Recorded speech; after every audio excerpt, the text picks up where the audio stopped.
Everyone, and welcome to the Administration and Finance and Recreation and Parks Committee meeting for February 15th, 2022.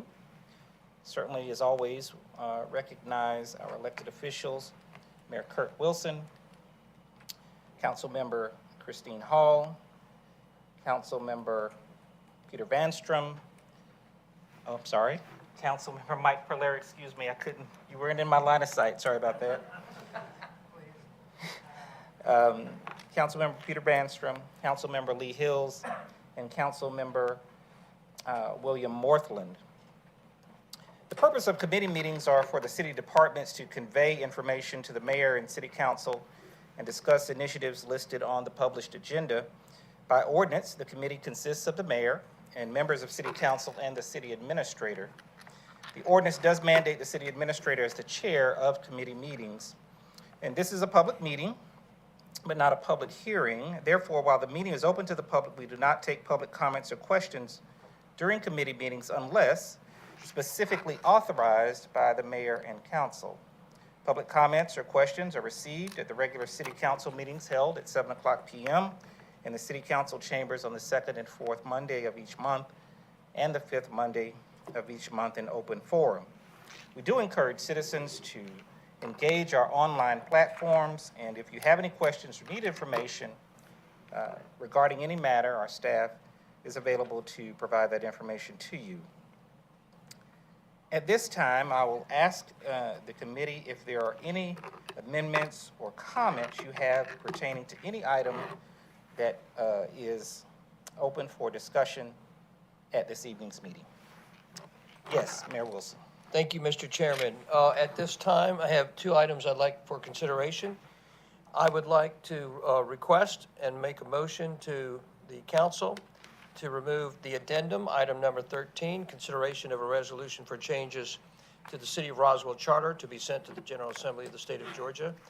It's my recommendation to the council to remove this addendum and ostensibly kill it from this time forward. The second motion that I would like to add in relation to that is to allow in this particular meeting for the public to make any comments within the confines of the chair's rule of 5 minutes or less. That would be my second motion. So the first motion is to remove the addendum, item number 13, entirely. And the second motion is to allow the public to comment on this specific removal of the addendum with the rules of the chair. Yes, Councilmember Palermo. So I have a question on the mayor's motion. So to clarify, in your request to move it, and I believe you might have even said to kill it. So ultimately, what I'm hearing is there's no interest of moving forward at any time this item number 13 in the consideration of a resolution for changes to the city charter. Councilmember Palermo, thank you for the clarification. Excellent point. Definitely thought about the discussion of at least raising some of the merits of why this addendum is here and why the charter proposal was there. But at the end of the day, thanks, Mike, for making that clear. My request to remove it is because I screwed up the process, me personally, the mayor, Kurt Wilson. And so I think that regardless of the merits of the particular proposal, I think it is in our purview to pursue wisdom, and the wisdom to pursue is the removal of this particular item based upon our current knowledge and the fact that I screwed up the process. That's my recommendation. Excellent. And so with that, I certainly, did you make a motion looking for a second, or are you asking for a motion? There was a motion, as I understood it, yes. Okay, and I will second that motion to really kill any consideration of that, and do appreciate that we certainly allow any public comment for anyone that does want to just discuss on this topic. We do have a motion and we do have a second. Is there any further discussion from the committee at this time? Yes. Councilmember Vanstrom. I'd just like to say that I'm glad that the citizens did come forward and they were heard, and that we have a mayor who is open to listening to our public. And I think that moving forward, we should be looking further at the charter, and we should review the charter at another time. Yes, Councilmember Hall, yes. Thank you. And just to second that, I know that for several years, prior council member who just recently rolled off and is running for another office has spoken for all 4 years about amending the charter and updating it so that it's more appropriately aligned with current practices, but also agree that there's a process, and I am very much looking forward to following that process. Yes, Councilmember Palermo. Thank you. So I'd say, certainly always happy to have discussions and look for opportunity improvement. I do believe and do support that if in the future this council or any council does want to consider charter changes, then it certainly should be a long process that does include selecting a charter commission to help and assist with the discussions and the meetings. But I think definitely important for this council to really focus on, as stated, the 100-day plan and many other things, important things that we need to get done. And I think we certainly should be able to do under the current processes and confines. So I definitely like the idea of purely focusing on a lot of other really more important things right now and ongoing. Thank you, sir. Any further discussion? Yes, Councilmember Hills. Thank you. I too support pursuing this down the road. While it was stated yesterday that none of us campaigned on that, I do think it's something that our residents have asked for, and a lot of folks that have served on this council, either council member or mayor, have discovered that there's some discrepancies that need to be ironed out that reflect the future of our city and how we plan to operate. So I'll support that, whether it's a commission or committee meetings, taking it to the public, gaining public input, and then ultimately making a decision for the best for our residents. So I'll absolutely be pursuing that. Although it wasn't a campaign promise, it is a pledge that I'll make to get things right going forward. Thank you. Thank you. Any further discussion? Yes, Councilmember Morthland. So everybody's handled basically a good talking point on what has happened at this. Everybody's done a real good job on giving a very quick summary on what has happened, and so I'd just like to throw in the fact that I'm excited about the 100-day plan and Mayor Wilson's vision, and looking forward to seeing what we can get done as fast as possible. All right, thank you so much. Any further discussion? We have a motion. Yes, Mayor Yeah, Wilson. my apologies, lastly, before we leave this, and because I don't think we'll be talking about this for quite a while. Frankly, the charter conversation is over, and I do think it's a missed opportunity for the city, but again, I will say it's my fault. It's my fault for not following the process and not putting it out front and not informing the public and giving the public an opportunity to weigh in on this, and that is why this issue is going to fail, and I think it's unfortunate for the city, but it's my fault. And I apologize to my council colleagues for that occurring, and because most of the stuff, I think, stuff that we need in our city. I think it matters to our city, but let's move on. Let's start getting other business done in the city, and thanks for bearing with me, and I hope you forgive me. And before a vote, actually, I would like to open up the opportunity for any public comment on this. All right, if that's in agreement with the committee at this time. All right. All right, at this time, we'll open up for any public comment on this particular item as discussed by the committee. Anyone wishing to speak on this topic at this time, please come forward. Yes, ma'am. If you would come to the table here. Yes, ma'am, and we'll get a microphone there for you. Thank you so much. As is protocol in our city council meetings, if you would, provide your name and address for the record, and also we will adhere to those standards of 5 minutes. So thank you very much. Thank you. We meet again less than 24 hours later. Sarah Beeson, 120 Hamilton Way, Roswell, Georgia, resident, run a local business, grew up here. Just wanted to say first and foremost, thank you so much for tabling this until further notice to give people enough time to really process, I guess, ultimately what the goals are. Also, thank you to council for considering everybody's comments yesterday and suggestions that this really should be a citizen-led thing. In the last 12 hours since we last chatted, I did reach out to surrounding cities to ask what their process was, and I did have the chance to speak with Dr. Kelly, who is a council member with Sandy Springs, who was also involved in their charter revisions. She did say that they had a charter commission that was very similar to what I spoke about yesterday in public comments, which is delegation selects 4, mayor selects 1, and then council selects 1 person. She said it was her understanding that Brookhaven, Johns Creek, and Dunwoody also has a similar process. So I realize that this is tabled for the foreseeable future, but when you do decide to pick this up again, just keep that in mind that that's what at least 4 other local area cities were doing. So I just wanted to put that out there for consideration, and just to reiterate my appreciation that this was tabled for the time being for the public to absorb the information and for council to really deliberate as well as the mayor. So thank you. Thank you, ma'am. Thank you very much. Any further comments? Yes, ma'am. Please come forward.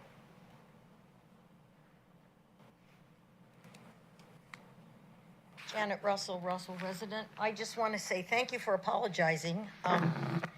It's humbling to apologize, isn't it? We all make mistakes. I think what you heard last night was backlash from 4 years of deception. People in this community had gotten used to backroom politics, lies, disrespect, and therefore the people that were leading us lost our trust. And if you're not trustworthy, then you're not going to get our trust. And that's what I heard last night from people. They didn't believe anything anybody said because for the last 4 years, we couldn't believe anything anybody said. And so you and the council got the repercussions of 4 years of garbage thrown in your faces. And it's never easy to clean up the mess that somebody left behind. However, I think we can do better. This is a nice city. We call it home. Home is a powerful, powerful word. And we're all part of it. So thanks for the apology. And remember, when you hear people saying, I don't believe you, you're rotten, blah, blah, blah, they're not really pissed off at you.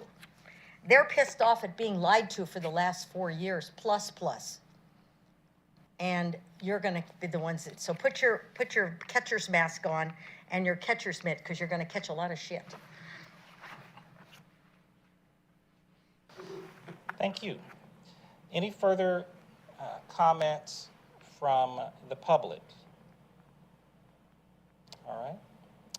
Thank you very much. Seeing none, we do have a motion and a second on the table. Any further discussion from the commission or from the committee? Seeing none, all those in favor? Thank you. That passes unanimously. Thank you very much.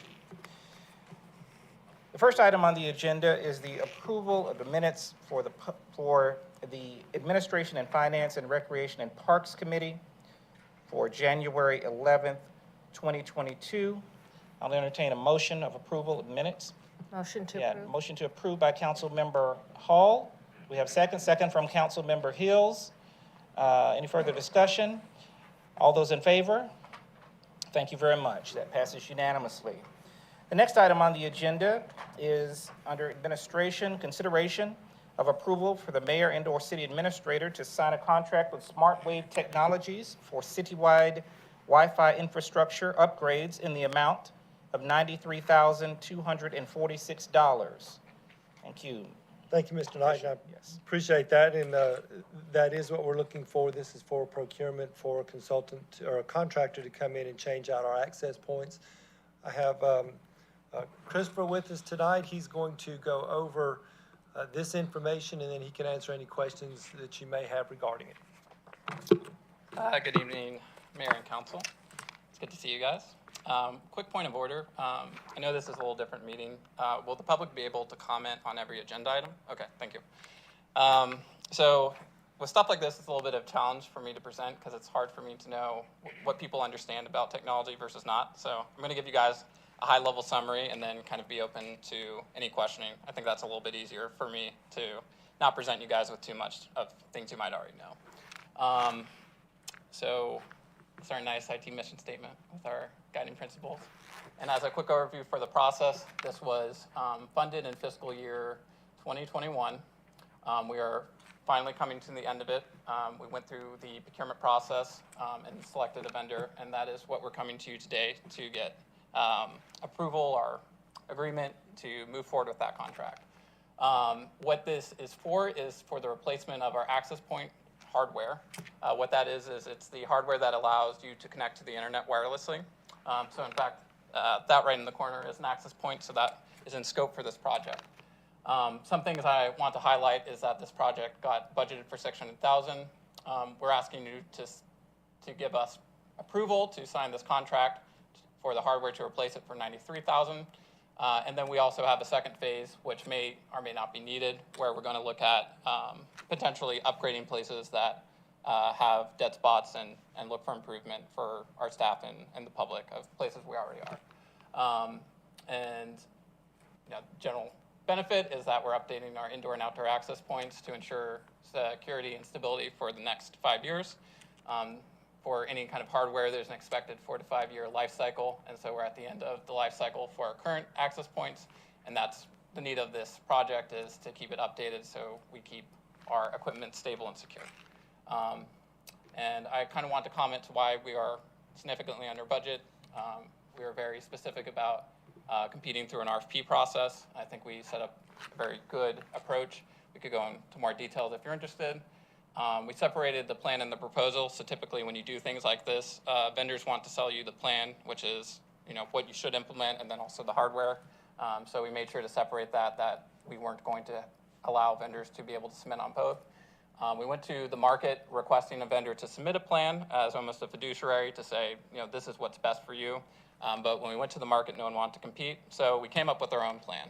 So that's where we're able to get a large percent of savings. So, we're expecting to return at least $456,000 back to the general fund. And then there's a potential of another up to $50,000 depending on how the phase 2 goes. So that covers high-level summary of what I want to cover, and now I'm open to questions. Yes, Mayor Wilson. Well, at least the great mystery has been discovered, because I've been trying to figure out for 45 days what you've been doing with all your time. And what a great surprise. I mean, you are to be applauded. This is truly innovative on your part. And I hope you get a chance to share with what you did on the plan and proposal. Illuminate us. I know, I think it'd be worthy of what you did, Chris. This is a big deal. You saved the citizens close to $500,000. You saved, and with a project wherewithal of $600,000, you pick almost took $450,000 out of the project. That's pretty amazing. So hats off to you, brother. Really well done. I know you got to be proud, Mr. Fisher, and you got to be proud, Mr. Knighton. That's what it's all about. We're talking about being innovative, creative, finding new solutions, better solutions, entrepreneurial solutions. I let Christine, and I know she wants to give you a lot of praise, brother. This is awesome. Well done. Thank you, sir. To your comment, I do think some of what we're doing goes unseen. I plan on giving you guys a IT update. We really do take cost savings seriously. I think this is a large one. We have other significant cost savings I'd love to present to you, along with everything else we're doing. So you should see probably sometime next month, we'll do an update to really kind of get you guys understanding what we spend our time doing and where we put our values. So thank you for the feedback. I appreciate it. Thank you. Yes, Councilmember Palermo. Thank you. I mean, yeah, this is incredible. I mean, the fact that there was the expectation that we're going to have a $600,000 potential expense, and I'm actually hoping we can just go with the phase 1. It'll be under 100,000. It'll be over 500,000. But unlike normally, I feel like it'd be totally understandable if you need to go towards that extra 50,000 given the cost savings here. So I want to understand a little more, because again, this is minimum of $450,000 savings is significant. I mean, that's helping residents with their sidewalks. That's helping us get towards the river master plan. That's helping us maintain our parks. That's a real amount of money that we can really put towards our residents. So you said 3 reasons we're under budget.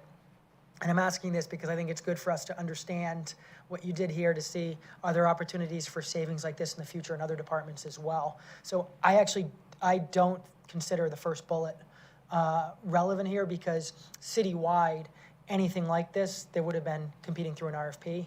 So without a doubt, anything like this, every department would have used an RFP. So I see that as kind of table stakes. So it really then comes down to the two bullets. You separated the plan and the proposal, and then of course you created your own plan when the market did not want to compete, which is fantastic, and clear cost savings there. But help me understand the second bullet. What do you mean when you say you separated the plan and the proposal? So typically when you go to market with something like this, the value for the vendor is that they're going to want to sell you both a plan and the equipment itself. And typically you can't segregate the two. So if I go, I know I need a plan, I really need to have someone come in here and tell us what's best, and I don't know if my staff has the time or full capabilities to do so, you're almost locked into committing to doing the plan and the proposal. And to me, that's really where you get hurt, because the person who is going to eventually sell you the hardware is also the one telling you you need the hardware. Additionally, planning like that, the labor cost is exceptionally high. They kind of know that you could charge you whatever, and you kind of have to accept it because it's a package deal. So that's kind of the two components. Is one, you're getting locked into whatever they're telling you, and they're selling the equipment, and you're not going to be able to compete the equipment once they say, you know, that's part of working with us, is executing the plan and purchase. And secondly, just the labor cost, I think, is usually significant for those kind of things. Excellent, really well done, thank you. And let me add one thing on that, about that first bullet point, that competing through an RFP. There is another process that can generally be used, which is either a state contract or some of the cooperatives.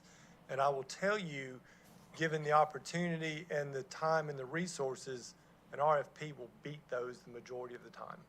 And I've always felt that way, if we have the time and the ability to do that. So RFPs are important when you can do them. Yes, Councilmember Hall. Thank you, and thank you, Chris. And again, I want to commend you on this great work, and I was so excited. I had a little sneak peek into this number as we were discussing. Chris has really taken it on himself to look at the entire communications and technology infrastructure structure that we have here, and identify opportunities. And I think there's going to be a lot of opportunities under his leadership under that program. But just hearing about the 400,000, we were way to go. I appreciate the feedback. I hope to demonstrate some other things we've been doing that will give you similar feelings. So thank you, guys. All right. Yes, any further question or comment from the council? Just one comment, and it's sorry to be gratuitous, but Randy and Michael, you've been in this business a long time. And this business is full of bad news, particularly when it comes around numbers. So, and Christine, you've been doing this for a long time. It's no small matter when you have a public servant come in and deliver this kind of equation below. This is not just regular everyday stuff. It's a big deal. It's a really big deal. So massive congratulations. I can't tell you. I mean, it's a big deal. Thank you.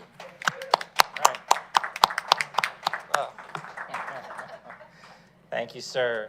I will go ahead and ask for a motion on this item to move it forward. I'm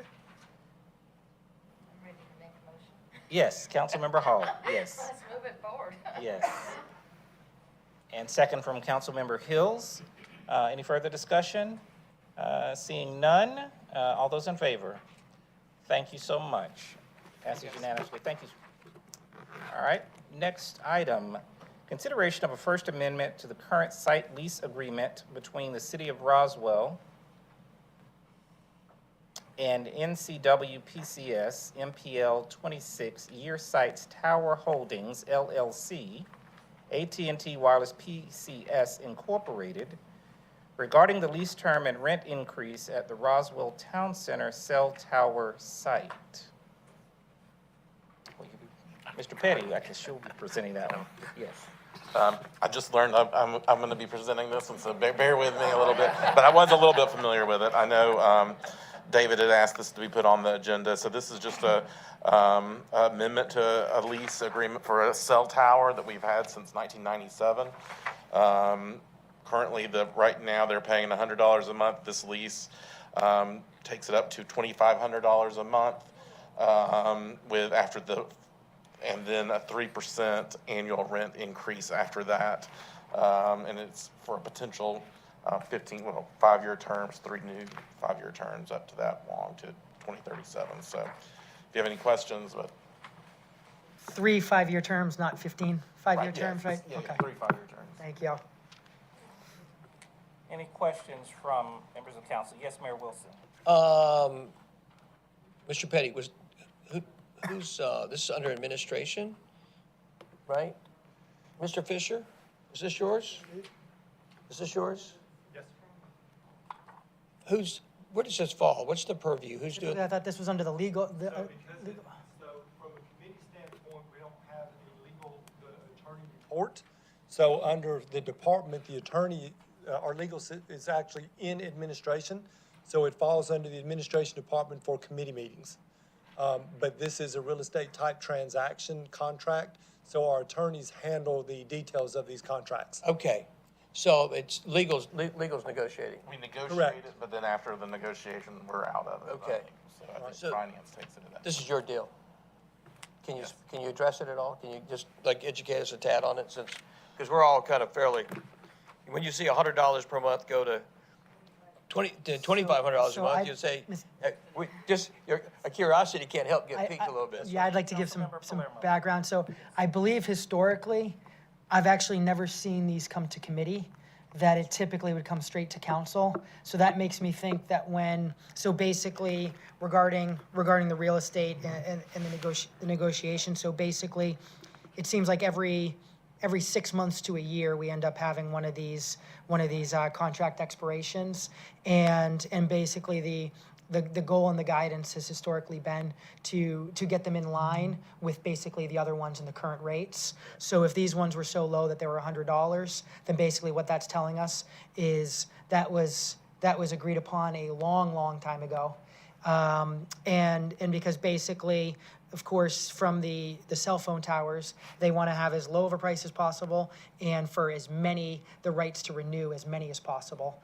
And so basically, this ends up looking like a standard one more aligned with our other more recent rents. And to add to that, Councilmember David mentioned this is obviously before my time, the original contract, but my understanding from David was that this was actually a small piece of property that was owned by AT&T. They built the structure on it and then donated to us. And that's probably why that lease amount was so small that many years ago, So can I make a silly request? Oh, sorry, Chairman. Mr. Chairman, it's okay, Sir, but, Mayor Wilson. can I make a request? I'm gonna assume that we know how many cell towers we have like this in the city, how many leases we have, and what the value of each one of those leases are.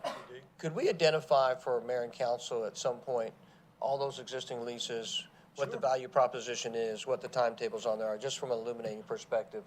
And that'll probably help all of us, right? Because when it shows up as a one-off, right, you're just kind of like, Yeah, what that's, the details are. no, that's very wise exercise for us to undertake. So- Yeah, the interesting thing about the jump in the price has to do too, back in the day, there were more options, there was more availability to put antennas on things. And as you all are well aware, those sites are there's not as many options anymore. And as Mr. Petty said, when they first were put on, there was some deals made with the value of property and things like that, so it might not have reflected.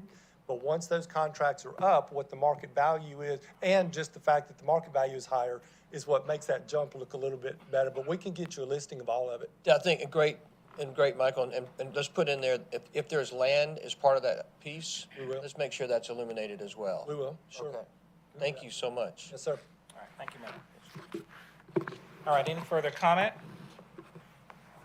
All right, seeing none, we'll entertain a motion to move this forward. Motion to move forward. All right, thank you, Councilmember Palermo. Do we have a second? Second. Second, Councilmember Morthland. Any further discussion? All those in favor? Thank you so much. Approved unanimously. All right, from Finance, a consideration of a resolution to update the authorized individuals for the Georgia Fund 1 investment pool. Mr. Luckett. Thank you. Good afternoon, everyone.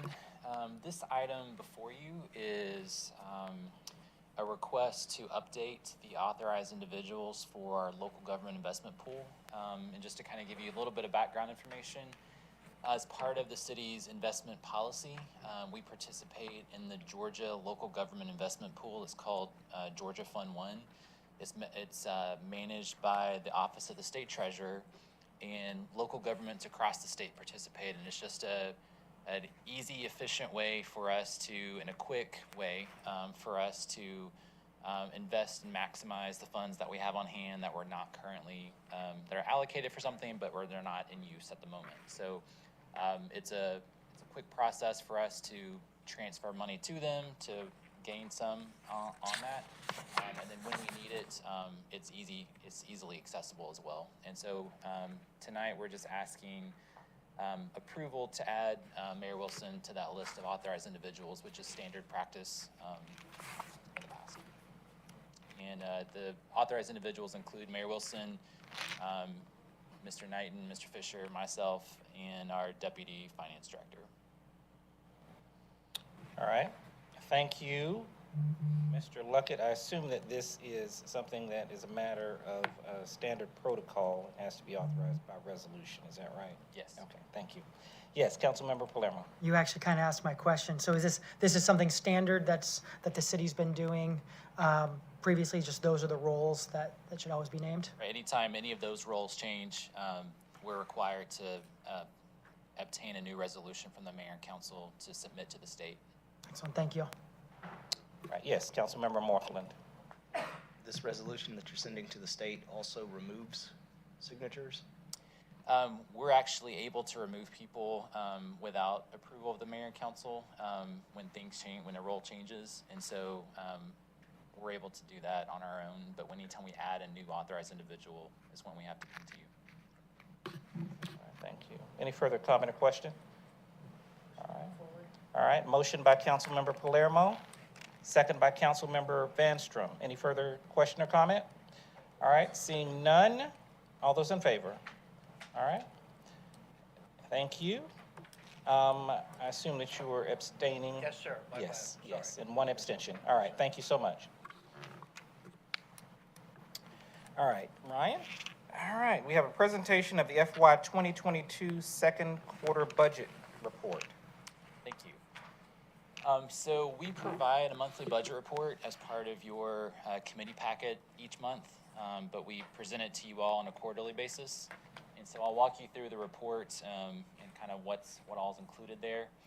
The first couple of pages of the report are really, it's more like a memo, a high-level narrative, just to kind of give you some bullet points about what's going on in the various funds with our revenues and expenditures.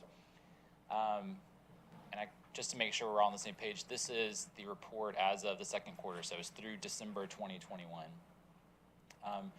So I'll move over to the general fund and we'll start there. So this page, what we're seeing here is those top boxes. It shows you that our revenue budget in the general fund, the approved budget is $80.5 million. Projected year-to-date revenues of $53.2 million. We've actually collected 57.7, so we have a positive variance in our revenues in the general fund. On the expenditure side, our expenditure budget as of December 2021 was $86.9 million. We projected to spend $42 million, and through that time period, we've actually spent $40.5 million. Further down the page, this kind of gives you a snapshot of what happened during the specific month of December. And then an overview, you see kind of a trend of actuals to our projections for the fiscal year. This gives you a little more detail on the general fund. So this top box shows you our revenues. So overall, a positive revenue variance of $4.5 million. We talked about some of this yesterday, but the biggest driver there is our sales tax, which we're running about 15 to 20% above prior year.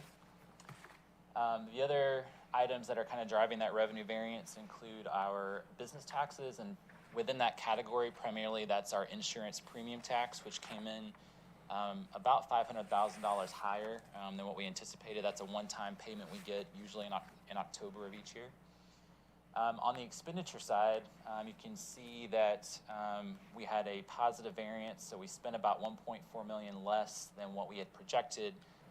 Most of that is in our transfers and other category, and that the biggest piece of that is just an internal fund transfer that hasn't taken place yet. So it will happen, it's just more of a timing issue.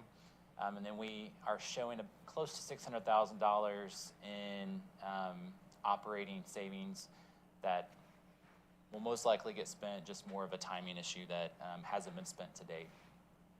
So we also break it down by department. So same expenditure information, but it shows you on a department basis where those positive variances existed across the departments. So that's it for the general fund. Moving on to our other funds, the next page you see is our water and sewer fund.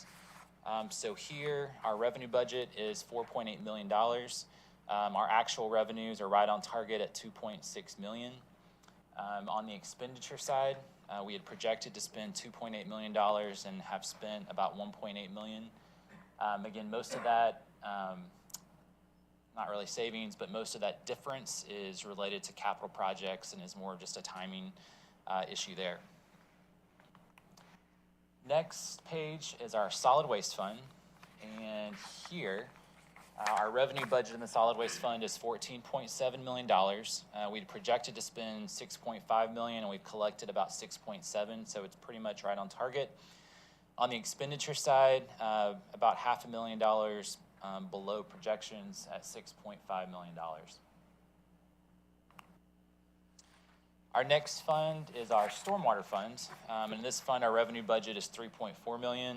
Again, revenues are right on target at $1.7 million through December. And on the expenditure side, we have a budget of $3.8 million and actual expenses of $1.8 with projections of about $2 million in that fund. On the next page, we get into our Recreation Participation Fund. And so this is the fund where all of our recreation programs, the revenues come into this fund, the expenses are paid out of this fund. So it is operated as an enterprise fund. And so what you're seeing here is that our revenue budget for this fund is $6 million. We projected $2.7 million to this point. We've actually collected $3.8 million through December. On the expenditure side, we had projected $2.9 million. We've actually spent $3.1 million through December. I will give you a heads up that you'll most likely see a budget amendment coming in the near future for this fund, just to recognize the additional revenues and expenditures because of the higher than anticipated participation rates than we thought. The next page goes into our Hotel Motel Fund. Here, our revenue budget is $840,000. We've actually already collected $660,000. So this fund, the Hotel Motel tax itself has performed a lot better. It's recovering more quickly than we had anticipated in the budget. So you can see that in our revenues, and as a result of that, our expenditures are higher than we anticipated. And you'll probably most likely see a budget amendment request coming for this one as well, mainly due to the fact that we're required to remit a certain percentage of those revenues to the Convention and Visitors Bureau on a monthly basis. And the last fund that we want to highlight is our E911 Fund. Here our revenue budget is $2.7 million. Projected to date was $935,000. We've collected a little more than that. And then on the expenditure side, pretty much on target at $1.5 million in projected expenditures, and year to date through December, we've spent $1.3 million. For your reading pleasure and any questions you might have, I've also provided, we've given you all the other funds that are here, we manage here in the city. So we've highlighted some, and then on that back page you have all the funds and their performance through December. That's our second quarter budget report, and I'll be glad to answer any questions. Yes, Councilmember Hall. Thanks, Ryan. Good job. Just a couple of questions. Could you, at a high level, go through the transfers and what that means, maybe for some of the public out there that may be interested in that? And then also I'll answer my second question after that. Or Sure. We have quite a few transfers between funds for various purposes. The biggest one that you'll see, and you'll see this during the budget process, is that most of our capital is paid out of our capital projects fund. But the capital projects fund does not have its own funding source. Its funds come from the general fund. And so on an annual basis, we'll budget to transfer general fund money from the general fund to the capital projects fund to fund all the different projects that you all approve during the budget process. We also have other transfers.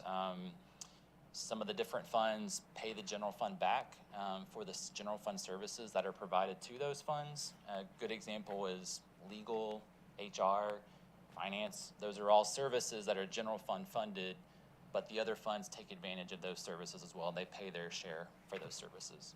So. All right, thank you. Yes, any further question or comment? Yes, Councilmember Hall. And my second question is, could you please go through the hotel motel fund and what is the required percentage that has to go?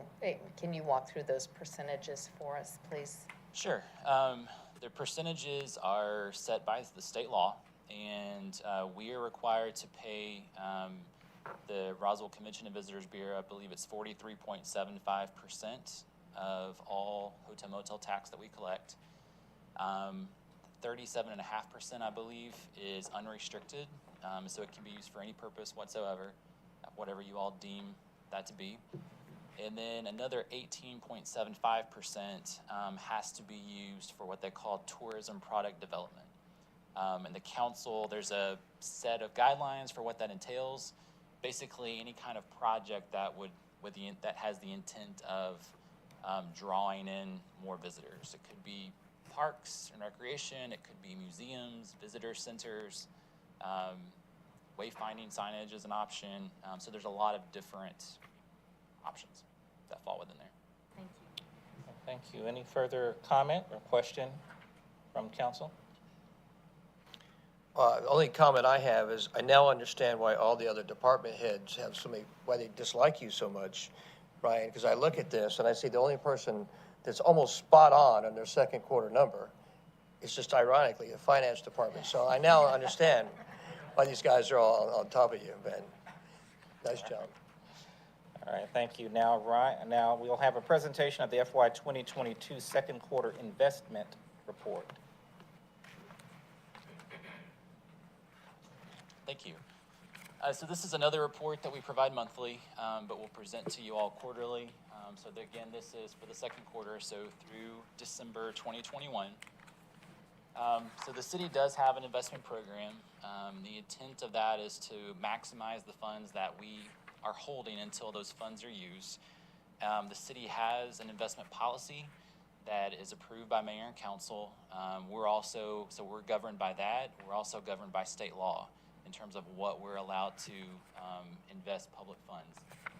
The city's investment policy is listed here on the first page of the report, and you can see that in order of priority, the investment objectives of the city include safety, so making sure that we're avoiding losses to principal of the city's investments and deposits.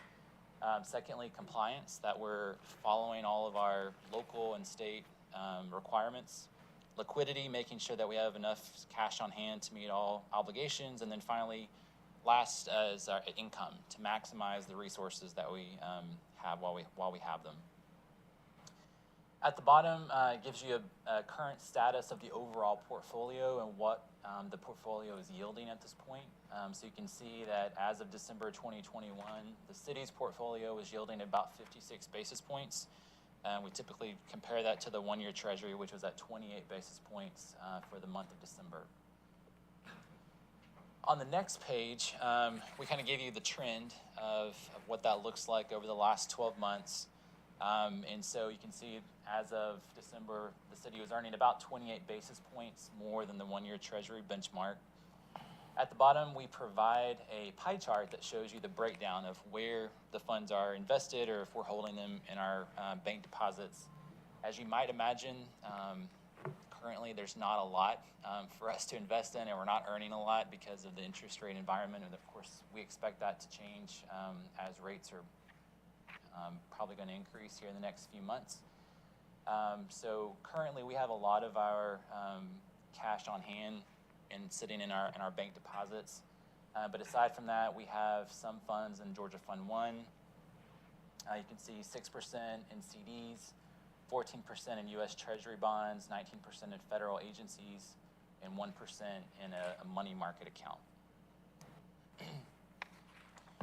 This gives you a little more detail, and it shows you kind of the percent breakdown.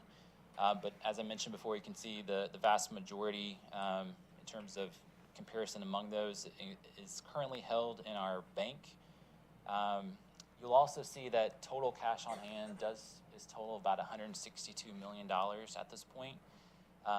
This time of year is probably our highest cash level, usually in terms of our annual fiscal year. And that's primarily because we just wrapped up collecting property taxes. And so those funds are collected all at once, and they'll be spent gradually throughout the year. The other items or things that are driving that balance, that is higher than usual for the city over the last couple of years. What's driving that primarily is T-Splost. The T-Splost funds that we have on hand that haven't been spent yet. We have about $65 million in T-Splost funds that are ready to be spent. Down below, you see a 12-month trend that shows you kind of the breakdown of the various investment vehicles that the city uses, as well as kind of how much we had in investments over the last year. The next page of our report gets into liquidity, so it shows you kind of the average length of maturity of what we have on hand. So we're at 1.63 years for the portfolio. Our investment policy, just to give you an idea, caps us at 5.5 years. So we're on the lower side, and I expect that to probably increase somewhat as more favorable investment options become available. At the bottom, it shows you our maturity schedule. Again, most of what we have is available within a day, but then we are slowly laddering that out over the course of 5 years. And then finally, I won't go through all these, but we've listed different categories of investments, QSIPs that the city holds at this point. First page gets into CDs, then we get into the agencies, and then our U.S. Treasuries. And then at the bottom of the very last page, we show you our bank deposits, Georgia Fund 1, and our money market account. So that's our second quarter investment report, and I'll be glad to answer any questions. Any questions from Mr. Luckett? All right, seeing none. Thank you so much, sir. Thank you. All right. The next item we have is from Recreation and Parks. Consideration of a budget amendment for the Recreation and Parks Maintenance Plan. Mr. Leatherman. Thank you, sir. This is a request for a budget amendment. We have a number of donations, 3 in fact, from some of our booster clubs that are supporting a handful of maintenance items in our parks and facilities. We're requesting today that we recognize that donation, but then also amend our maintenance budget so that we can therefore, behind that, perform the expenditures. We're replacing netting, which is essentially behind some of the soccer goals at East Roswell Park, as well as some baseball netting. This is not the fence line, but it's the netting that extends above and beyond that fence line to help, in baseball's case, prevent fly balls, in soccer's case, to prevent balls from escaping out of the field. And we also have a donation from our gymnastics booster club. We went through and did the procurement process for the floor, which was funded by mayor and council at $50,000. That procurement process was $8,000 over budget. They have contributed that additional $8,000 so that we can finish the project as a donation. And so we would like to recognize that donation at your next mayor and council meeting. All right, questions for Mr. Leatherman? Yes, Mayor Wilson. Jeff, so just so I'm clear, you're saying we have citizens who are donating significant amounts of money back in to help us in some of these parks and rec projects? That's private correct. money These are coming- booster clubs that do private fundraising to benefit the individual sports and activities that we have in our facilities. And so the Roswell Soccer Club's donating $5,000? Correct. The Roswell Youth Baseball Association is donating $5,000. Yes, sir. And the Roswell Boys and Girls Gymnastics Club is donating $8,380. That's correct. Well, that's pretty amazing. Great. So, and you want us to make sure we recognize these amazing people at the next mayor and city council meeting? Yeah, if we can carve out a little bit of time in your agenda, it would be great to bring either the board presidents or representatives from those boards in to recognize the donation, as well as celebrate their contribution. That's really cool. Thank you for doing that. Thank you. Any further comment from council? All righty. We do need a motion to move this item forward to agenda. correct. So I would ask and entertain a motion at this time. Motion to move it forward. All right. Councilmember Morthland with a motion, second by Councilmember Hills. And any further discussion? All right, all those in favor? Thank you so much. Next item is consideration for approval of a resolution to apply for a presentation grant from South Arts for an immersive journey through the trails of Leta Thompson Park. Good evening, give me 2 seconds. And I'm going to turn this over to Becky Hawkins, and she will provide the presentation.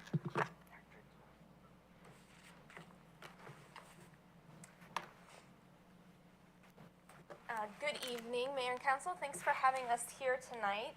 We are excited to bring this opportunity for potentially a new event to Roswell in partnership with a grant. So I'm Becky Hawkins. I'm the Cultural Arts Manager for the City of Roswell. I'm David Crow. I'm the Cultural Arts Coordinator. And the event we're proposing as part of this grant is the Night Meadow, which is an evening of intrigue at Leta Thompson Park.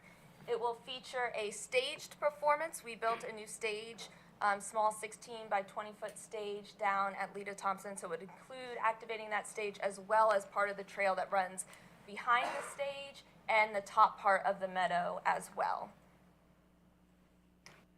Immersive events are at the forefront of artistic innovation and community building. They heighten the connection of the audience by placing them inside the event, and they encourage connection between people in a community.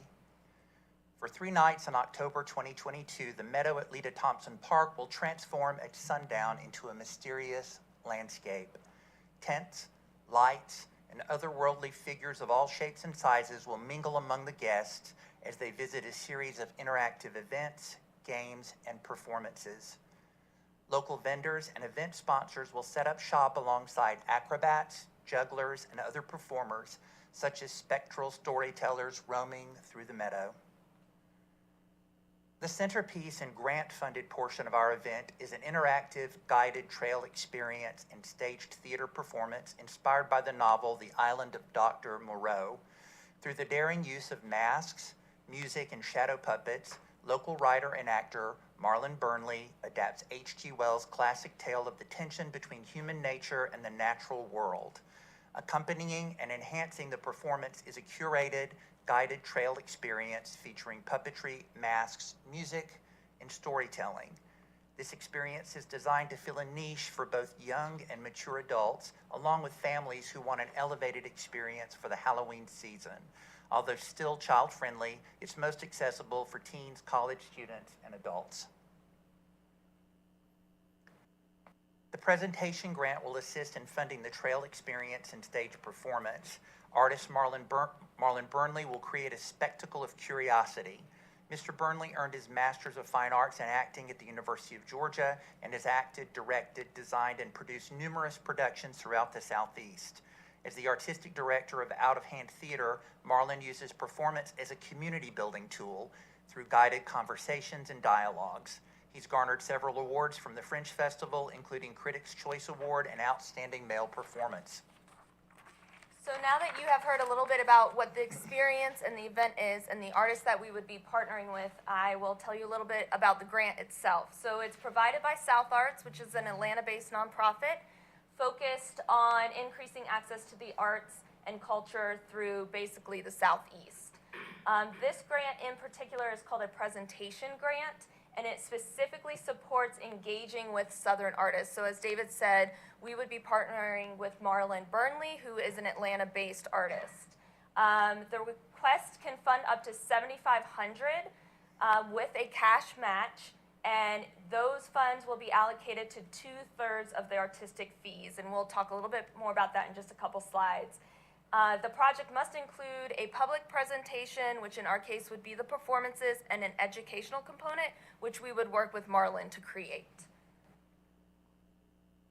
And of course, when thinking of any new event or program that we're bringing to the city, specifically as it relates to art and culture, we refer to our Imagine Roswell 2030 Art and Culture Plan to make sure that it's in alignment with the objectives that were set forth in that plan. These are 4 that we pulled that we felt were very relevant to this event, including providing a wider range of sophisticated and contemporary programming, diversifying the programming, using smaller, flexible, innovative venues, and overall enhancing the integration of the arts and creativity into the brand of Roswell itself. So now let's look at the budget and funding allocations, and just bear with me as I try to explain this because the grant has stipulations. But basically the grant would fund $7,500 of Marlin's total artist fees, which equal $11,250. So we are asking for a 1-to-1 match from the city. So that would mean that the city would match the $7,500 being provided by South Arts through the grant. Half of that match would go towards completing the artist fees for Marlin, and then also supporting the top half of the event. So when you walk into the meadow and you're greeted by jugglers and acrobats and storytellers, it would help fund contracting with those performers to do that.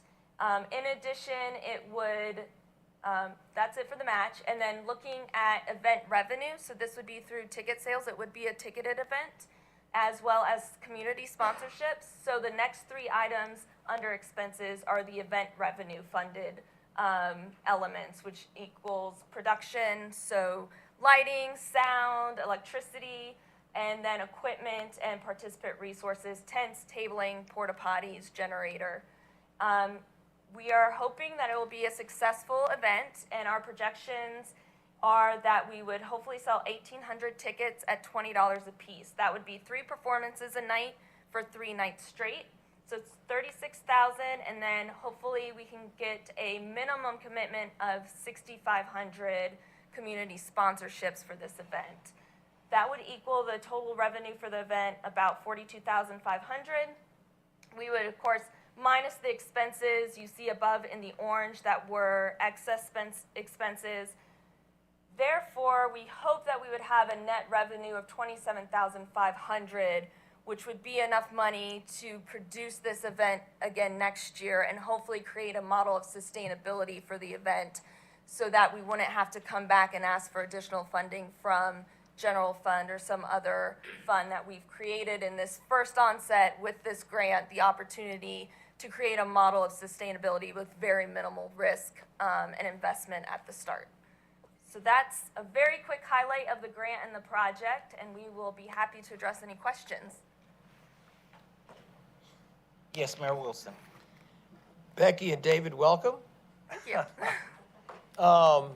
So can you pull the last slide back up? Absolutely. So do you mind if I talk to Jeff too? Of course. Okay.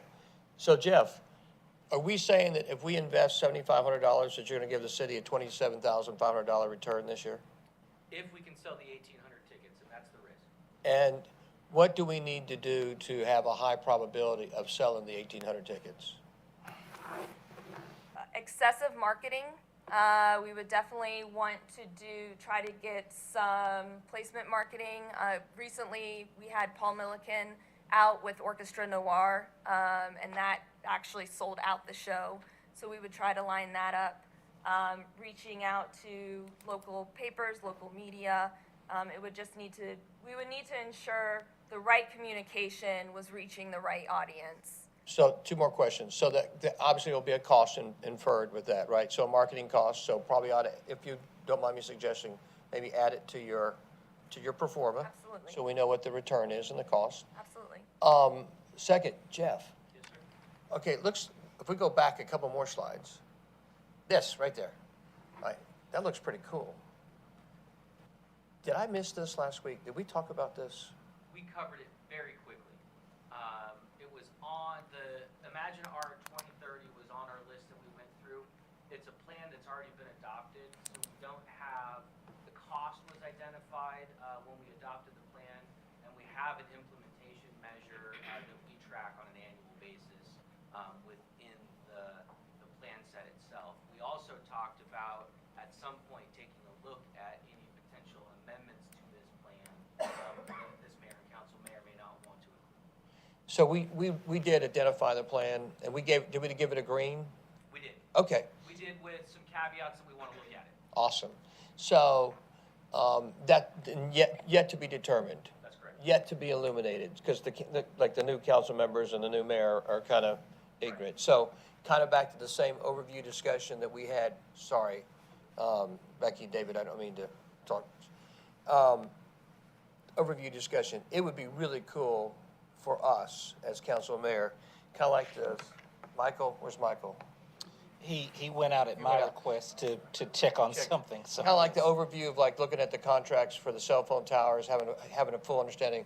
It'd be really cool to have full understanding of what all the projected programs. That way we just, it's not always a one-off, so when they come in, we're already kind of prepared and would know. That would be awesome. Sure, and we actually talked about that in our managers meeting this morning of taking all of the programs that we have built out over the next 18 months and then start to qualify those on where do they fit in our planning cycle. In some cases, we have ideas that are in alignment with some of these plans, and Becky and her team do a great job, and then they kind of go out and shop the grant market to see if there's something that fits. And this is one of those that popped up that kind of fit a concept that we're working on, and then that's why they brought it forward the way they did. Technical question, I saw some platforms, and knowing Leta Park and how it's so cool, but elevated topographies, are there platforms actually going to be built in this particular, Becky? Are we building platforms? Those were just inspirational images. We do have a small stage down there that we're trying to activate to potentially show what types of events could be done out there for possible future development into those types of performance spaces.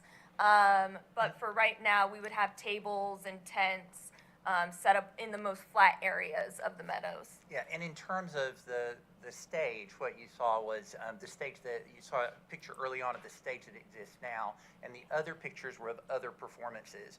But if we get the grant and this is approved, we would be able to do some sort of set, some sort of experience for the people that's seeing the show, other than just standing in the meadow. Cool. It would be temporary in basis on that case. Yes, it would. It would be something that we build specifically for this and then hopefully reuse the following year. Cool. Yes, Councilmember Vanstrom? What are the contingencies for weather? This is an outdoor, extremely outdoor event, the whole thing. And it'd be nice maybe to see the projections if one day was rained out perhaps or something. Well, we've thought about that, as you can imagine. And plan A is that Mother Nature cooperates and everything's perfect. By the way, October is one of the best times to have this, I will say. People will be hungry to get out and do something, I think, with the family. Plan B would be a date change. We would have an alternate date set a week ahead, and that would be Plan B. And if Mother Nature really hates us this year, then Plan C would be to use the Bill Johnson Community Center, which I've already secured. I've already rented the dates just in case. We would transport all of the performance stuff over to Bill Johnson and some of the vendors and some of the other events. We'd lose some stuff, but most of it could be transported over, and it would be in the marketing from the very beginning that this would be a no refund policy, that we have rain plans and this is the rain plan.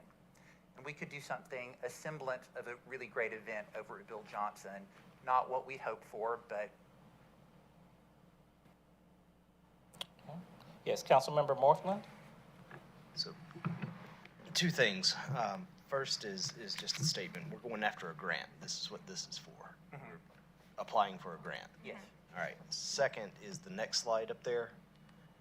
The numbers, that bottom line number, 27,500.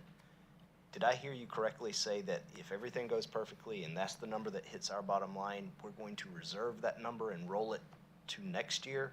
Correct. Next year, so this is just a growth. So that we never have to come back to ask for startup money again. That's what we would ask Letterman, for. yeah. That would be the council's prerogative. Sure, sure. But that would be our request.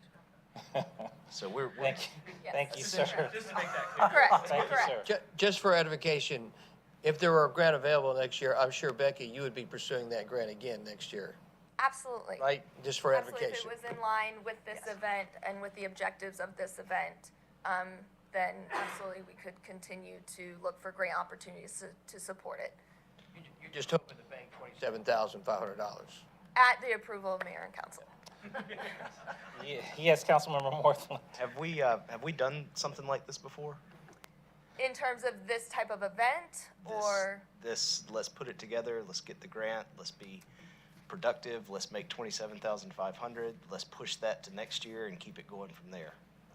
Just the first time. I don't know if we've necessarily established a model that allows for that level of revenue, but we recently received a National Endowment for the Arts grant to do a orchestra series with the Cultural Arts Center. COVID kind of got in the way of that. But that's similar, where then the revenue from those tickets go into a enterprise fund and then can help fund additional productions if there's excess in revenue from that. We've done pieces of all of this, but we've recently rethought our where we stand right now. We're trying to expand and deepen our connection to the community through cultural arts. So this is a little different, but we've done little pieces of all of it. Is that fair to say? Absolutely. And last question for you is, Leta Thompson was chosen because why over any other park? From a space utilization standpoint, we know that it has adequate parking. From our slip and slide events, we have a very big ceramic sale where we can have almost 150 cars.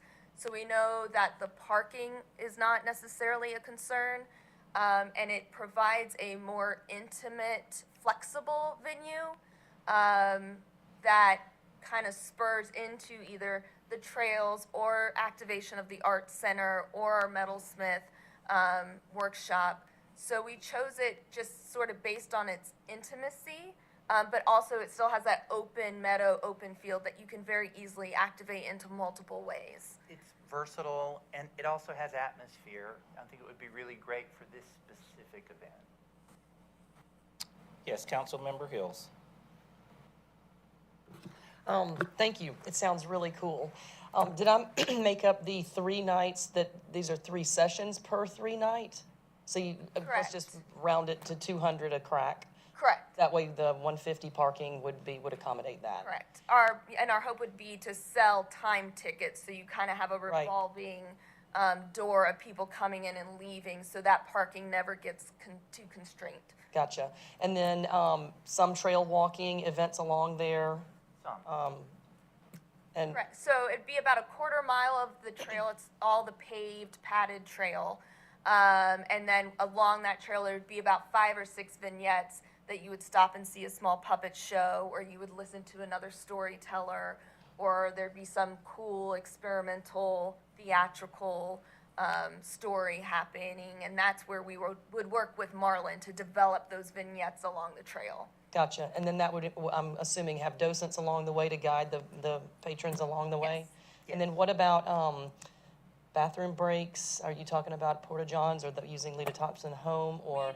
Budgeted in here to get one of the trailer Trailers. porta-johns that would live at the top of the hill where they're first coming in. So as people are coming in, we can give them the lay of the land, that restrooms are here, and you can go to the bottom of the hill for the stage performance at your allotted time, and guided trails leave on the 15th of every hour or something like that. And this is not so much spooky, but more fascinating and curious and Mysterious. mysterioso. Okay, gotcha. And then I'm assuming you'll have some kind of, I'm getting into granular items, I know, but like parking, where you've got an influx, outgo, nobody's getting lost on the trail. Absolutely. You have somebody to take care of the rascals that are running off the docent. Gotcha. Absolutely. Absolutely, yes. Thank you. All right. Yes, Councilmember Palermo. So I actually think this is really cool. So definitely seems unique, and so I think it seems like a good opportunity, knowing there's a grant opportunity. Couple comments I have besides certainly liking the uniqueness, and it's hoping it's either Plan A or B. Plan C does not sound that cool, but Plan A and Plan B sound really Hail Mary. cool. Yes, for sure. And I just want to just bring up, it might end up, this mayor and council, and you all might think it's too complex to deal with, but I want to just state my overall philosophy is I do like to see when city money is being used, that there's a benefit to Roswell residents. And so, for example, with the tickets, especially knowing that there's the possibility of that net revenue, my preference would be if there was some way to have a resident discount the same way we do within our rec participation, just at all times. You know, it's taxpayer-owned land, it's taxpayer money going into it. I'd prefer taxpayers are getting a benefit. So that's one thing for staff to consider along with mayor and council. And lastly, knowing that there certainly might be some other expenses that might not be included, like marketing and other, I think this is actually one of probably the clearest and easiest to understand P&Ls that I've seen with a city project, and first time that's not fair.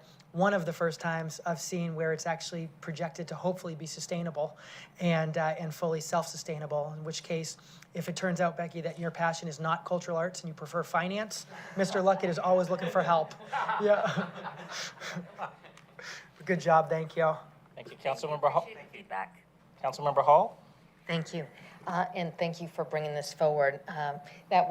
Thank you for mentioning the Roswell residents, and if we can do Roswell resident pricing and non-Roswell. Two questions beyond that. Do you think that you would get, is 600 the maximum people? That's 200 people a night? Is that what you're saying? Or I'm sorry, I didn't do the math It would there. be 600 people a night. So Okay. it would be a Friday, Saturday, Sunday, and each one of those days would have 3 performances that the ticket would be tied to. So that's the essentially max. 200 people per performance, and there'd be 9 performances. Do you have an opportunity to add a performance, or the time's just too tight? It's fluid right now. I mean, I think that our goal is to do this successfully well this year. And you were asking questions. I'm thinking ahead for the next year. I'm thinking ahead about expanding the trails. I'm thinking ahead about expanding the nights. I think this is a modest and a reasonable number to go with it first. Just with the response that Orchestra Noir got, I'm guessing that this is going to sell out. And the other just comment I wanted to make, going back to sophisticated and contemporary as one of the parts of the goal, I'd like to really keep the focus on that and keep it more sophisticated and contemporary and not a carnival funnel cake type of event. We hear that and appreciate that feedback. You should come and join us. I love funnel cakes, but not here. Because that's exactly how we feel. All right, yes, Mayor Wilson. Mr. Chairman, thank you. So Becky and David, just kind of jumping on top of Mike Palermo and Chris to Roswell Elementary Schools, Roswell Middle Schools, Roswell High Schools, senior homes, et cetera, where first dibs goes to Roswell residents. And then you know, I don't know when you plan to start selling, but kind of just dovetailing on Mike and Christine's comments, I'm thinking, well, they're exactly right. It's Roswell residents' money. It's geared towards Roswell residents. Let's make sure we offer it to Roswell residents first. Just a thought. Definitely. It's definitely something we can look into and consider as we start to look more towards that logistical side of ticket sales and how we can monitor that. And based on the ticketing program we use, how we can make sure we have safeguards in there to ensure it's being used properly. I'm sure you guys didn't expect to have this much conversation. No, it's great. We're so glad you came up. Thank you. Yes, Councilmember Banstrom. Yeah, and I really, this is fantastic. Kind of reminds me of the Chattahoochee Nature Center Halloween event on steroids. So it's pretty cool. Absolutely. I was involved in that event for many years, so I kept referring to like our trail hikes of referring to that experience. So that brings up the question that I just want you to clarify while I have you. What you did mention the age, and we're going back to Chattahoochee Nation. That's obviously targeted to bring the little kids. And so what was that comment on the age, and what did that? We kind of feel like that this fits a very specific group that's not being addressed right now, that you have families with young children and they have lots of things to do with their kids for Halloween that they just sort of tolerate. This would be something that they could do and enjoy with their kids. Elevated for parents and children to both enjoy at the same time. Right all the way through. Yes, Councilmember Morthland. What is the plan for food and drink? Are we bringing in food trucks, drink trucks? Probably. Probably food trucks would be the easiest. Not funnel cakes. Not funnel cakes.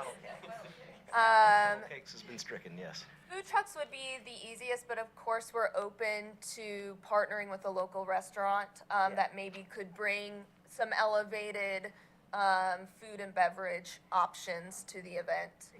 And when you say beverage, because this is a park, we're talking alcohol, or not talking? We would like for them to be alcohol. We would have to get that approved by commission for this specific area in the park.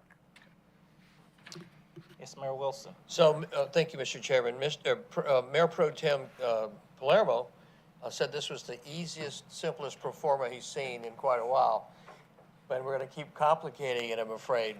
So if food and beverage is a part of the equation, I'm making the assumption, Jeff, that we participate at some level in terms of the equation of revenue. There's some percentage that the city garners as a piece of that. Obviously, we're allowing a vendor to come in. We want the vendor to be successful. We want the vendor to make lots of money, and want the vendor to have opportunity to serve our residents and people participating. But I'm asking from a position of ignorance that I'm thinking that we do have that would be part of the performance. It would be part of the revenue generation. Absolutely, that would be seen as a sponsorship. So as we do now for Riverside Sounds, we offer beer and wine there, and our vendor for that is a sponsorship. So they pay us a certain amount, and then they have access to come out to the park and sell beer and wine. So, well, thanks for that clarification, because when you said sponsorships earlier, I thought maybe you were going to Will Morthland, Parks and Recs friends, and saying, we need you to sponsor this. This fits right in your it's $500 opportunity or $2,500 opportunity, and says, yeah, I want to be one of the presenting sponsors. I believe in this. So there's mainly, individuals and businesses funding it. But you're also suggesting that you give businesses who want to participate in revenue, they become sponsors as well, rather than having some kind of revenue sharing perspective. On the front end, right? Correct, yes. So is there a revenue sharing element to the equation? We have done that in the past. It's a little bit more complicated than just a flat sponsorship rate. We have done a percentage for sales in the past. We find it's more beneficial to do the flat sponsorship rate and get that money ahead of the event. In that way, we're not trying to follow up later to understand what the sales were and what our percentage of those sales equaled. So the revenue on Riverside Sounds and Alive in Roswell are both just like this, just straight? I can't speak to Alive in Roswell. No, there's a couple of different models. The Riverside Sounds is different than Alive in Roswell. Alive in Roswell, we have a couple of different sponsorship agreements and then also vendor sale booth spaces as well. So it just depends on the model that we're using. I think to Becky's point, we found that in some cases that revenue sharing opportunity then causes us to have to go back in and then audit what happened at that time or what happened during that event and which is the most seamless and consistent for us and for the vendors, and that consistency we found the sponsorship works. We certainly can get into more of the revenue sharing agreement. It's harder for us then to put a number on how successful those will always be. And in some cases, even our food truck vendors may or may not want to participate in a revenue sharing agreement. And we find that with some of our food trucks or other food vendors, if they think that they can get a better event after we've booked them, they'll jump to a different event because of volume of sales. And then they won't show up at all. And so we've had some of those instances where we've booked somebody to come to an event, we've had a revenue sharing agreement, and then a new festival pops up, and they send us a cancellation notice 2 weeks out, 3 weeks out, and then we have no food vendor at that point. So depending on what we're trying to accomplish and what experience we're trying to take and make for the community, will drive at some of that sponsorship versus revenue sharing versus sometimes just paying for a vendor to actually attend our events to provide provide that service or a no charge because we want them there because it enhances the event itself.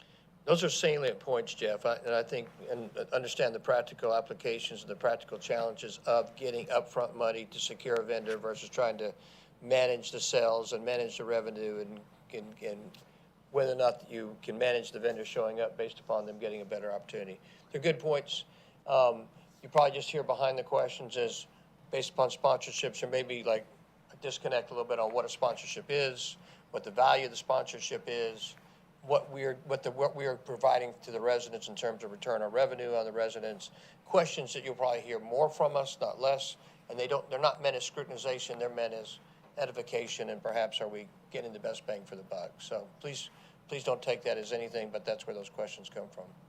Thank you so much, Becky and David, for this, and I don't want to kill it, but you guys are awesome. Thank you. Thanks. Thank you.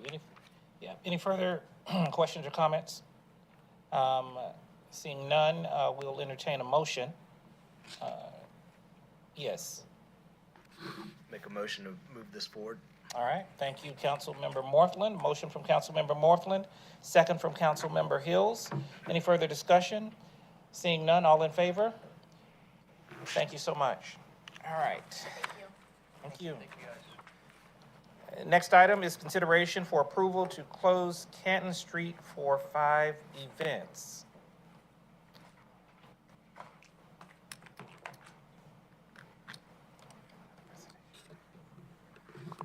And Chris Ward, our special events manager, is pulling up her presentation and she'll present this item.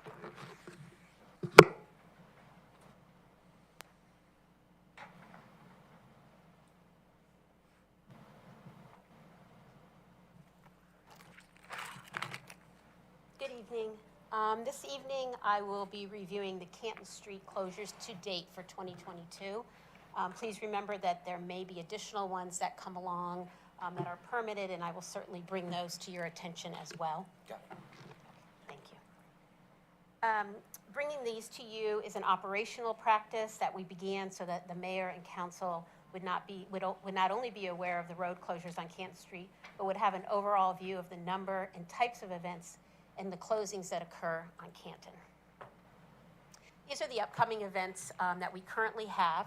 Alive in Roswell is the third Thursday of the month, April through October. Roswell Moves is April 24th, which is a Sunday. Roswell Wine Festival, October 2nd, which is also a Sunday. The Youth Day Parade, which is October 8th. And Running with the Turkeys, our newest event, which is on Thanksgiving Day. So Alive in Roswell is our third Thursday, April through October. The road closure is on Canton. It runs from Magnolia to Norcross. It includes Webb and Elizabeth Way. The closure begins at 5 and it ends at 10, or when the police feel that it's safe and secure to reopen the road. The event runs from 5 to 9 p.m. and the expected attendance is 5,000 people. Our next is Roswell Moves. That's on a Sunday, April 24th. The road closure is Canton Street, Magnolia to Woodstock and Elizabeth Way. The closure is 10 a.m. to 4 p.m. The event runs 11 a.m. to 3 p.m. and the expected attendance is 3,000. And here's a map, and you would want to note that there are police at each of those intersections of the neighborhoods. Most of the neighborhoods have a back way to get out, except for Wood, and we have officers there that if a resident needs to get out, they radio to each other and they are able to move anyone that needs to get out back into either up or down. Oh, I'm sorry. Just a quick Yes, question. Councilman Hall. Is this the same as the mayor's ride, or? The mayor's ride occurs first in the morning Okay, at like it's 7 same a.m. event. Okay, There's no thank you. road closure involved in that, and then Yes. this The same follows. Yeah. This wasn't here, this didn't take place last year or the year before because of COVID. The next is the popular Roswell Wine Festival, which is also on a Sunday, October 2nd. The road closure is Canton Street, Magnolia to Woodstock and Elizabeth Way. The first closure is 8 a.m. to 6, and that is Elizabeth Way. The second closure is 10:30 to 6, and that's Magnolia to Norcross. And the final closure is at 12 to 5, and that's Norcross up to Woodstock. The event takes place from 1 to 5 p.m., and the expected attendance is 3,000. And there's a map of that, is again where you see the marks. Those are where officers will be stationed. Our Youth Day Parade is on October 8th this year. It's a Saturday. The road closure is Canton Street, Mimosa Boulevard, Magnolia, and Woodstock. The closure is at 9:45 a.m. The parade starts at 10 a.m. and ends at 12, and we are expected to have 3,500 people. Mr. Chairman, next question. Yes, we have a question from Mayor Wilson. Mr. Chairman, yes.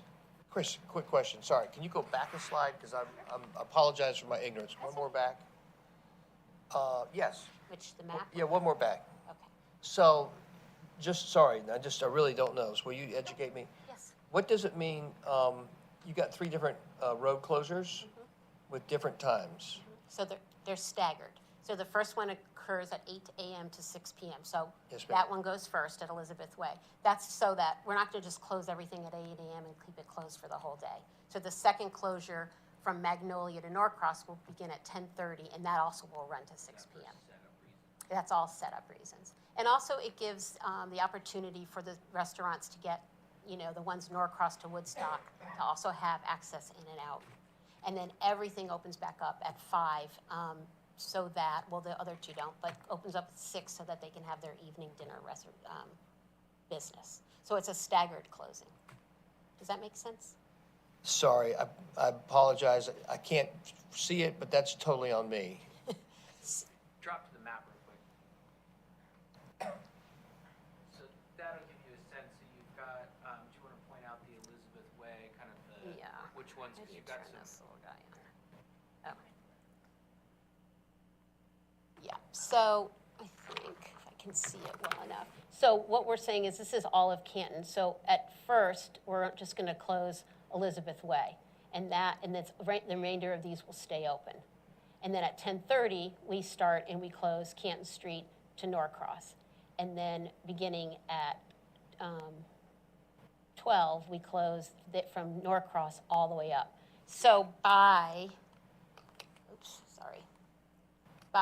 12 noon, all of these roads are closed, with the first one being Elizabeth Way, the second one being the shortened Magnolia Norcross, and then at 12, the whole road will be closed. So we could stagger the load in of all the vendors and the setup so that we can do it in the least disruptive way possible, so that we start on the side streets and kind of work to the small package and then work outside that. Got it. So thanks. And yeah, and the event is only happening from 1 to 5. Correct. It's the setup that is the challenge. This is all about setting it up. Yes. Okay, And we don't sorry. want to close the entire road from 8 a.m. till 5 or 6 p.m. That makes perfect sense. Thank you. You're welcome. I think I said Youth Day Parade. The attendance is 3,500. Again, this is the parade route, and it goes into the park. And finally, Running with the Turkeys, which was our newest event this past year, is on Thanksgiving morning. The road closure is Canton Street, Magnolia to Woodstock and Elizabeth Way. North Lane will be open, but the South Lane will remain open for traffic. The closure is 7:30 to 9:30, and the expected attendance is 2,000 people. Are there any questions? Yes, Councilmember Palermo. So thank you for doing this and giving this, just full clarity on all the currently scheduled events. I certainly support this item, and so I've attended and participated in every single one of those events, and every single one of those events I've ran into many different residents and many different business owners, and certainly have heard a number of good things about each event from different business owners. So I certainly am supporting this tonight. Thank you. Any other questions or comments? Seeing none, we'll entertain. I'm sorry, yes, Councilmember. In addition to my comment, I also had a question.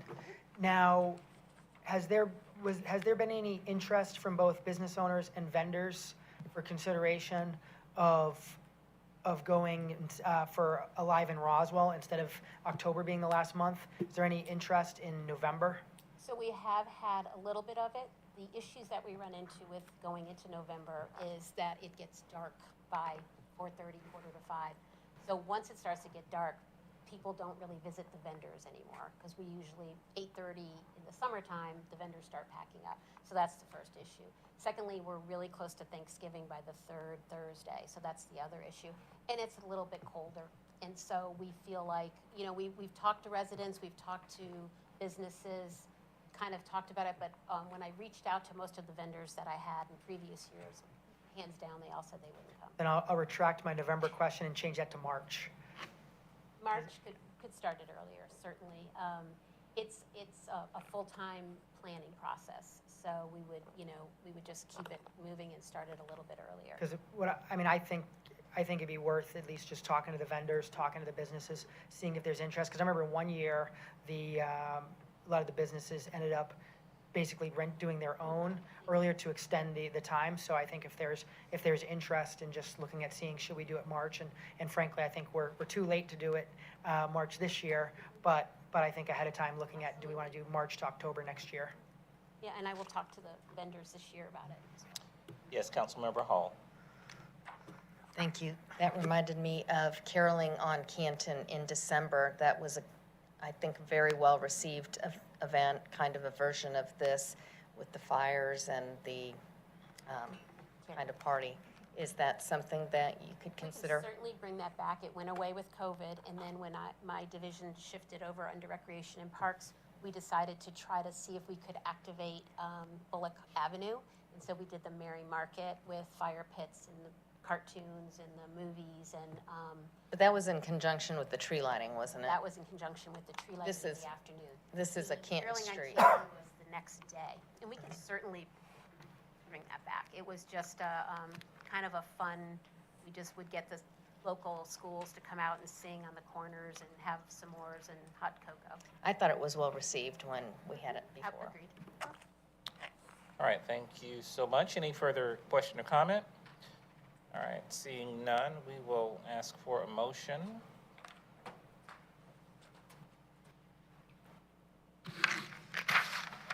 Motion to move this forward. For the consideration for approval to close Canton Street for 5 events. Motion to move this forward to closure of the streets during these times. Thank you, Councilmember Morthland with a motion, second by Councilmember Palermo. Any further discussion? Seeing none, all in favor? Thank you so much. Next item is notification of emergency procurement for the Physical Activity Center floor, or roof. Roof. Thank you, Not sir. the floor. So we're bringing this forward as an information item. Normally, in the purchasing ordinance allows for emergency situations some latitude with our departments and city administrator to authorize emergency procurement services. This is in anticipation of a roof project that is currently funded. We have not initiated this project yet, but as you see from the photos, we have some concerns that we're seeing water intrusion in the roof and through the roof already. This is a project that was identified in our facility condition assessment in 2019. As you see in the staff report, we did believe at that time that we may had some opportunities for some warranty repair. And looking back through our warranty information, it was already expired. And so we didn't have that option in this case. And so since that time, we've been working our way through the budgeting process. It was funded in the most recent round of FCA through the administration department. But our concern is if that we were to leverage the traditional procurement process through an RFP, the time that would take for this roof, we potentially have some additional problems that could occur with heavy rains, whether it be in the spring or in the summer, causing more intrusion through that roof, potentially disrupting our programs. And so from that case, we would like to initiate the emergency procurement process and then leverage a omni contract, which is essentially a publicly bid contract that you can leverage in certain circumstances as a local government. Generally, you'll see these with state contracts or referred to them as state contracts. In this case, it is a pre-bid contract that we can leverage for this repair. And it allows us to speed up our timetable to have the roof repaired sooner in this case, and in our minds, causing less damage to the roof and to the structure and to the building itself. Okay, thank you, Mr. Leatherman. Any questions, comments from Mayor and Council? Yes, Mayor Wilson. Thank you, Mr. Chairman. Jeff, a couple of questions. I guess, I know if a resident were to hear that there was a possibility of having some insurance basically cover this, from what I heard, and that warranty lapsed, the resident's going to ask us, is going to ask council and mayor, what was the timing on that? They're gonna say, hey, what happened to our dollars there? Looks, if we could have captured some dollars on a warranty or an insurance, they're gonna ask us, can we answer that question? Not right here at this moment, but I can't answer that question. Okay. I'll get that information. Because I think we'll get popped on that. Okay. The second one is, I think if a resident were listening to this meeting and they heard Michael Fisher talk about how efficient the RFP process was, they were gonna bust our chops on this one as well and say, so why aren't we going through an RFP process? And I think you said, well, timing, if we don't act now, the issue will get worse and it will cost more money and probably more difficult to solve. That's if I heard you correctly. You did hear me correctly, and I would also add a potential disrupt into the programs that are happening inside of that building as well. And that's our other concern associated with this, is that risk factor and how we evaluate the potential savings through an RFP process and the risk in which time that would take, damage to the building and disruption of the programs. We have, on average, about 1,200 athletes and dancers that go through that building on almost a monthly basis. It's a salient point that we do not want to disrupt our services to our children and to our residents.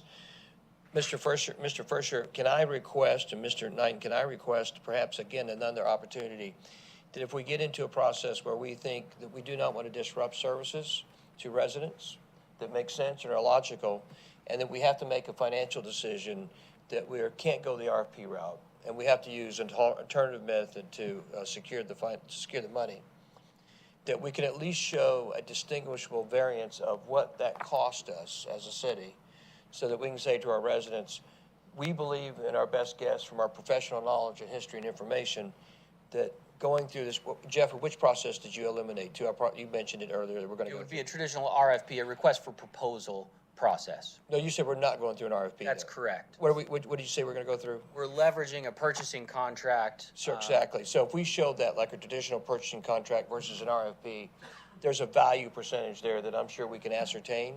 So we should just be able to say that to our residents. Hey, in this case, we had to go through a non-traditional model outside the RFP. It's going to cost us 12% or 5%. Right. Here's the monetary value, and at least we have clarity on that. But the reason we're making that decision is because we're going to keep services going to our residents. Yes, Councilmember Hall. Thank you. Thank you. I just have a question. So because the repair is over 100,000, we can't directly go to Omnia Partners due to state law? Correct, not without an emergency So designation. the just by calling it it is an emergency, but because we're doing it under the umbrella that being an emergency, we can go to Omnia Partners. That's correct. Okay, I just wanted that clarity. Thank you. All right, thank you. Yes, Councilmember Morthland. Jeff, based off of our prior conversation that we were having today, this is not just a situation of where we need to address this with the situation is going to get worse. We also have a new floor going in as well. We put the new floor in, and we're going to have rain collecting on top of it. It seems like it's going to be counterproductive. Can you speak to that? Yeah, it goes back to that service disruption and protecting the equipment that's already inside of the building. You can see from the photos when we have significant rain events, we've got buckets and trash cans catching water that's dripping through the ceiling. That's the piece that we're working to avoid and trying to elevate the timetable to avoid that as we go through the process. All right. Okay, any further comments? Certainly taking into account Mayor Wilson's comments for future representation on items such as this. Any further comment? All right, well then we'll entertain a motion. This is just an information Oh, item. information, that's right, I'm sorry, thank you. All right. The next item we have on the agenda is a transportation item. Consideration to adopt a Georgia Department of Transportation Utility Accommodation Policy and Standards Manual for transportation projects. Mr. Skalski. Good evening, Mayor and Council. I hope this is a fairly straightforward item.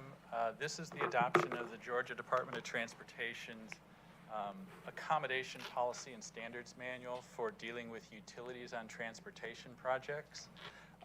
It was developed in 2016 in response to tremendous issues throughout the state and really the country in terms of dealing with utilities and coordinating their activity. I'm going to simplify this a lot, I hope, and I'll be happy to answer any questions you may have. This manual is quite long. The state encourages local governing authorities to adopt it for consistency in the way utilities are handled throughout the state. It makes it much simpler for the utility companies and for all the local governments.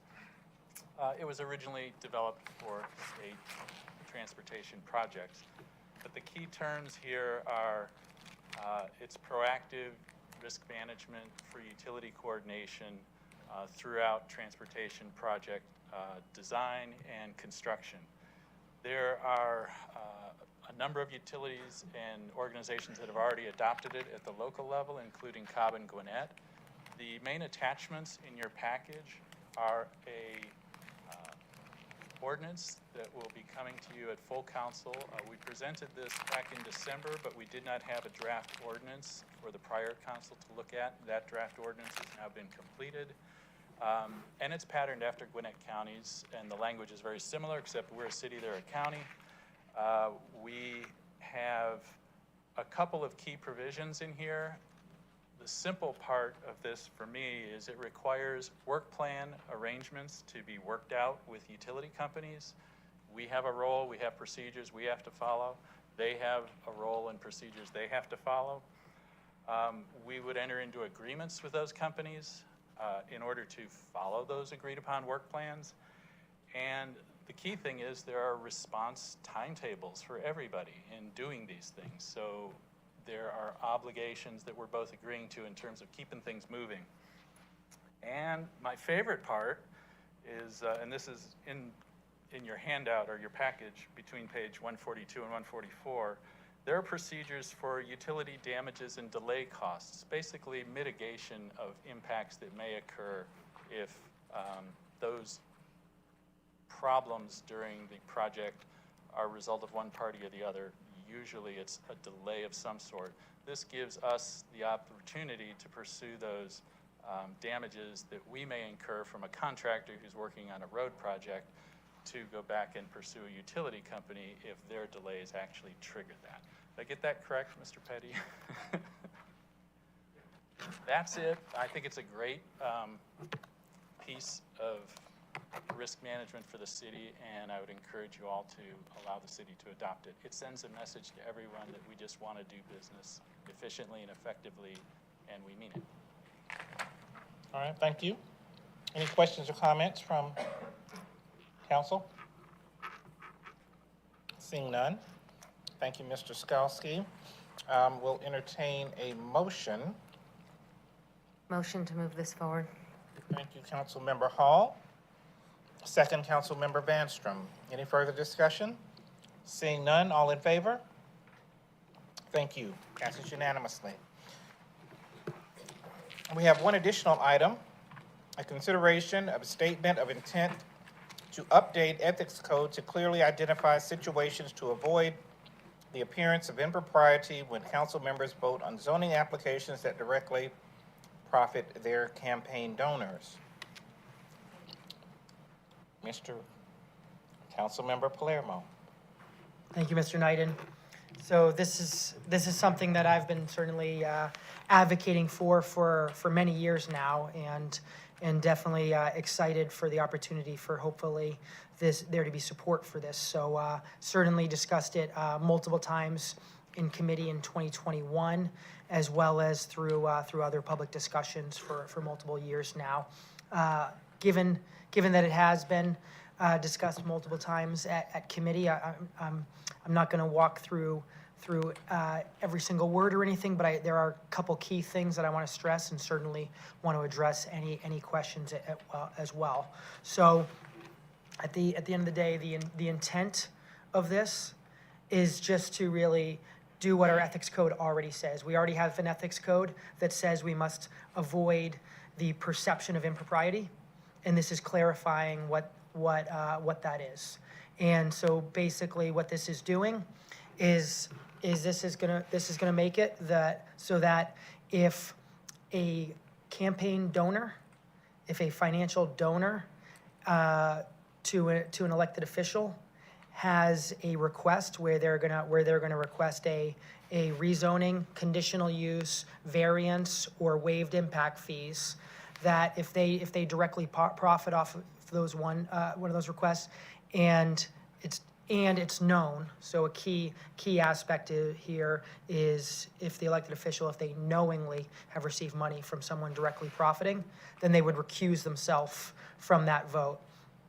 And I think this is very important and came up in a number of different just public discussions where residents had concerns, had that perception, and this is just to really make sure that everyone knows that residents get an equal voice and the opportunity to really be represented, and that those that can afford to make large campaign donations aren't gonna really get a louder voice or any additional influence or anything along those lines. So a couple of things I want to clarify too with it, and again, I'm happy to walk through any details within the language in here. But some key things here is there is a process that ensures any application will always have a quorum. So that is taking into account. And of course, this proposal does not restrict any campaign donor's ability to choose to donate to either candidates or council members. This proposal does not restrict any candidates or council members from choosing to accept or deny a campaign contribution. And also, to be very clear as well, this proposal does not restrict any council member from supporting any legislation that benefits campaign donors. This proposal addresses specific zoning-related applications. And again, just really being clear that it's when a council member knowingly accepts a campaign contribution from a contributor who would then profit from a zoning decision. And again, zoning decision meaning either rezoning request, variance request, conditional use request, or a waiving of impact fees request. And so in here is is really basically the proposed ordinance that would affect all city council members, as well as a statement of intent that I would request any council member that supports this that they would sign if this resolution passes. So that's kind of my high level perspective on this, and certainly would love to have a discussion, would love to answer any questions, and definitely look forward to the discussion. Yes, any questions or comments? Yes, Councilmember Hall. Thank you, Councilmember Palermo, for bringing this forward. It's been a long time coming, and something that is going to add clarity, and I support this. I've supported it for as long as you've talked about it, and I hope others join me in supporting it as well. Thank you. Any further comments? Yes, Councilmember Vanstrom.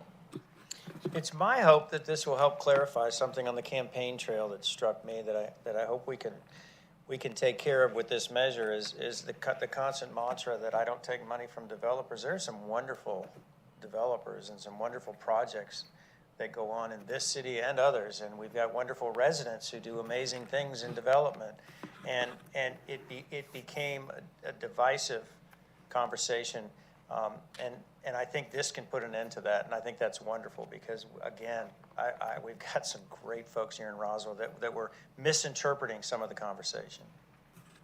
All right, thank you. Yes, Councilmember Hills. I agree. I campaigned on that mantra, and I support this. Thank you for bringing it forward. All right, any further comment?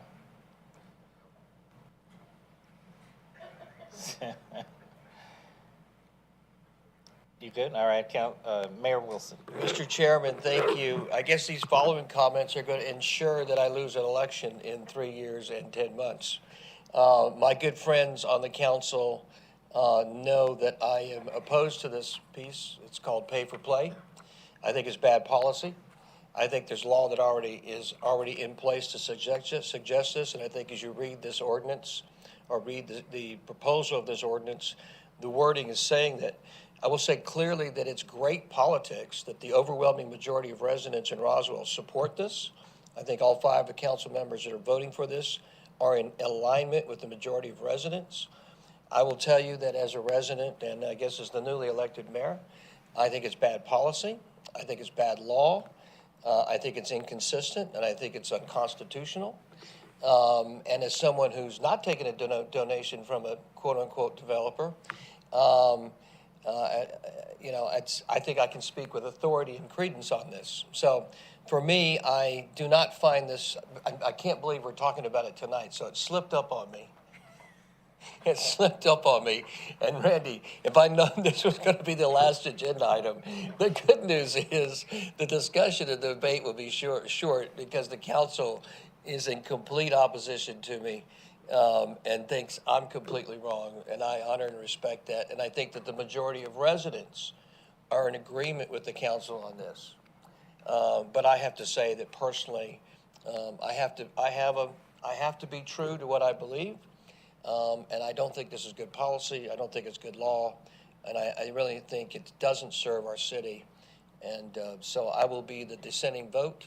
But we'll honor the request of my colleagues going forward. So thank you for bearing with me.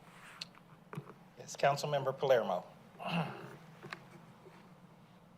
Thank you, and as always, I certainly appreciate and respect Mayor Wilson's candor. I also, of course, have to respectfully disagree and comment on a few aspects, and one of them deals with constitutionality standpoint. Is so when this was first coming around, actually, and even being considered or discussed years ago, this was something that not only did I discuss with multiple different city attorneys in the state of Georgia, but it's also something that I discussed with a First Amendment attorney, a professor purely on a law professor on the First Amendment, and discussed this in detail.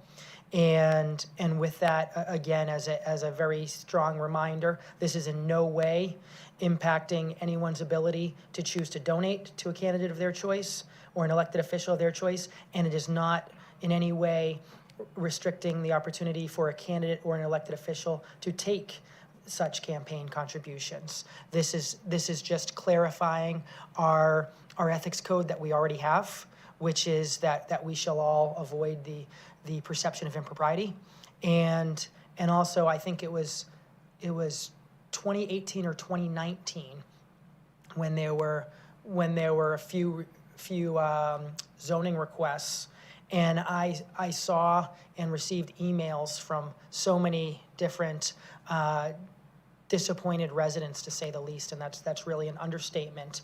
And to see so much from so many residents that I had never met, that I did not know, individuals that were just emailing in and meeting at the council meetings, et cetera, and just seeing really the lack of trust from that perception.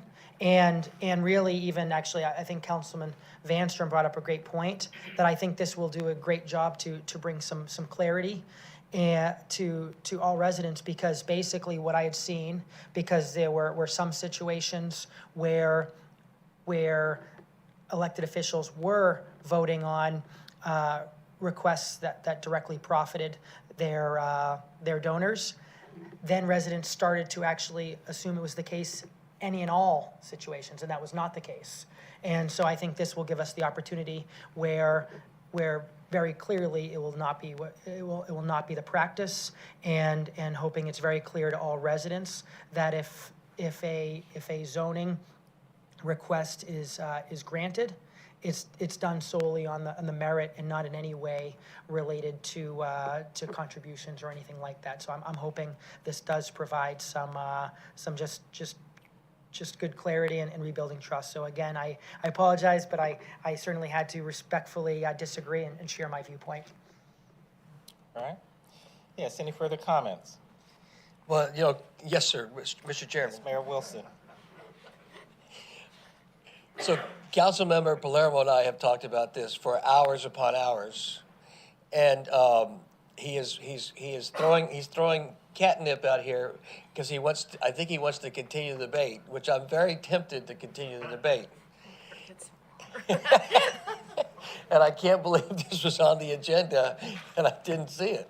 Because this is literally it's a 4-hour conversation for us. This is not a 10-minute conversation.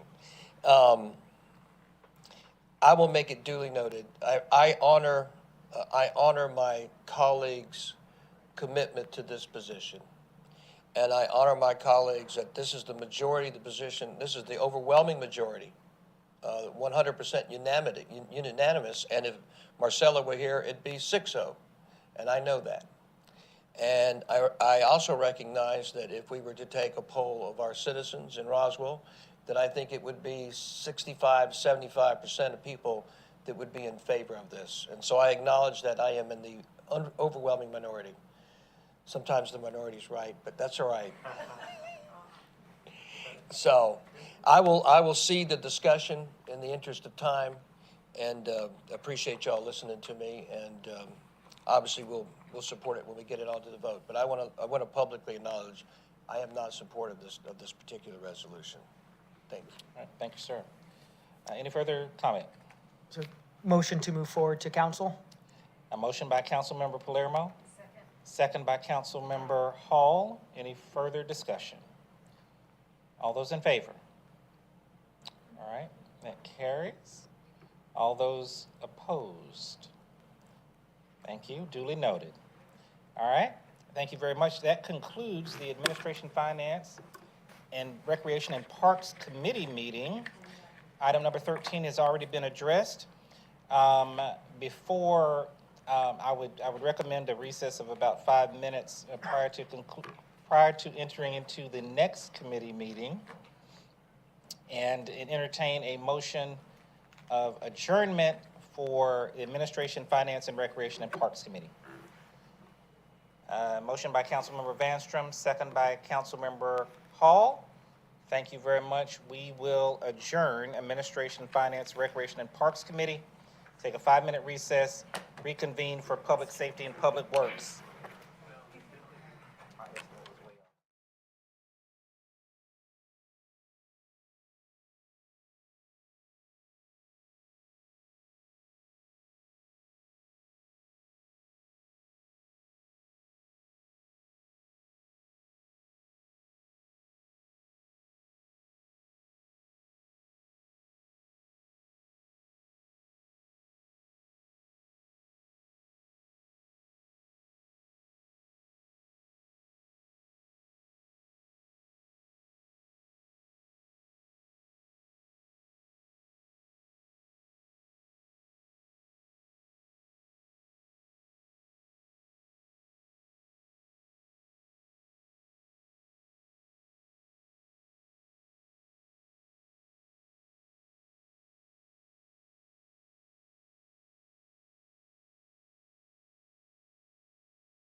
good? All right. Okay.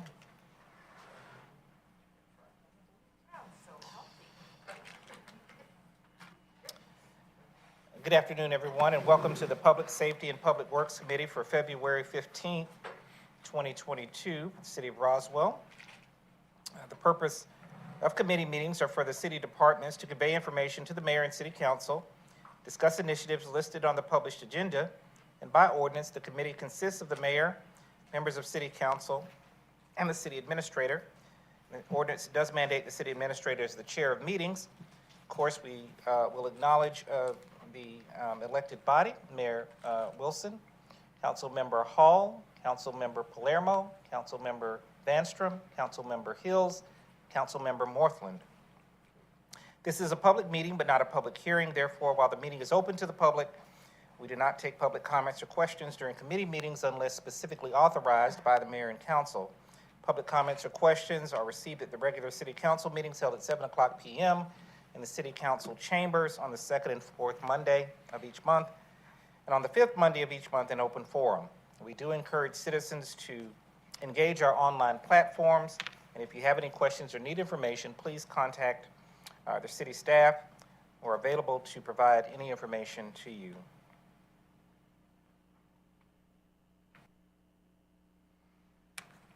At this time, I will ask for an amendment to the agenda to include a discussion of by Environmental and Public Works Department pertaining to a potential agreement with the cities of Alpharetta and Milton regarding recycling. So if I would entertain a motion to add that item to the agenda for a discussion. Motion to add this to the discussion? Thank you, Councilmember Palermo, and second by Mayor Wilson. Any discussion? All in favor? Thank you so much. The first item on the agenda is the approval of the minutes for the Public Safety and Public Works Committee meeting for January 11th, 2022. I will entertain a motion of approval. Motion by Mayor Wilson, second by Councilmember Hall. Any further discussion? Seeing none, all in favor? Thank you. Thank you. Unanimously approved. The second item on the agenda is from Public Safety Fire, consideration of an intergovernmental agreement between the City of Milton and the City of Roswell regarding fire apparatus fueling services. Chief Bonino and Deputy Chief Troche. I think Deputy Chief Troche will take this one. Thank you. Thank you, sir. Mayor, Council, so this is another great opportunity for us to partner with our neighboring cities. In this particular case, it's going to be the City of Milton for an IGA for us to fuel at their Fire Station 41. So the problem is Engine 26, located in Station 26 on Cox Road, had to travel to Dobbs Road or Hembry for fuel. So there's a time issue there, right? That's a long travel distance and being outside a district. So what we did is we gave that unit a flex card, fuel card, so they can fuel at a local Kroger. And what that remedied is how far it needed to go out, so it did gap that issue with distance, but we are paying retail costs for the fuel at the Kroger. What this IGA does, it allows us to go fuel at Milton Station 41, which is very close proximity, and it also allows us to have that fuel instead of retail costs that we're paying at the Kroger at government cost, so it's a reduction in cost. Also included in the IGA is a conflict waiver. Gerard and Davis is the attorneys for the City of Milton. They're the one that drafted this document, so that's also included in the IGA. I'll be more than happy to answer any questions. Thank you, Deputy Chief Troche. Questions? Yes, Mayor Wilson. I got a question and a comment. Thank you, Mr. Chairman. Mr. Penny, any comment on the piece here that was just described? The waiver? Yes, sir. Yeah, we don't have any concerns with that. They're representing, they're the city attorney for Milton, and they occasionally represent us in certain things. But we don't have any concerns about that, so we recommend you sign it. Outstanding. No conflict. No. Okay, outstanding. Chief Bonino, comment. Babel, thank you. this is a direct result of the beginning of more and more partnership that we're going to have with our sister cities. Thank you, Mr. Knighton, for leading the charge on this. Thank you, Mr. Fisher, for being a part of this. Thank you, Chief, for helping to lead this in this effort of bringing efficacy, efficiencies, good, practical, common sense of making things work better with our sister cities and benefiting residents of Roswell, residents of other cities. And this is a perfect example of thinking outside the box. Thank you. Thank you for the comments, Mayor. Any further comments? All right. Seeing none, I'll entertain a motion to move this item forward. Yes, motion by Councilmember Vanstrom, second by Councilmember Hills. Any further discussion? Seeing none, all in favor? All right, approved unanimously. Thank you so much. The third item, consideration of an automatic aid and mutual aid agreement between the City of Roswell and the cities of Alpharetta, Milton, Sandy Springs, and Johns Creek, and a resolution to provide for a uniform emergency response known as automatic aid, closest unit response, and to repeal previous conflicting agreements. Chief Panino. Good evening, Mayor and Council. So continuing with that theme of partnering with our surrounding cities.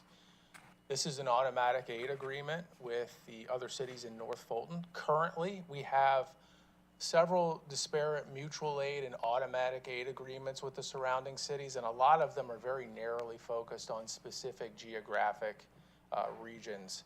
This supersedes those and really replaces them all with one automatic aid agreement that's signed by all 5 North Fulton cities that we're going to help each other out.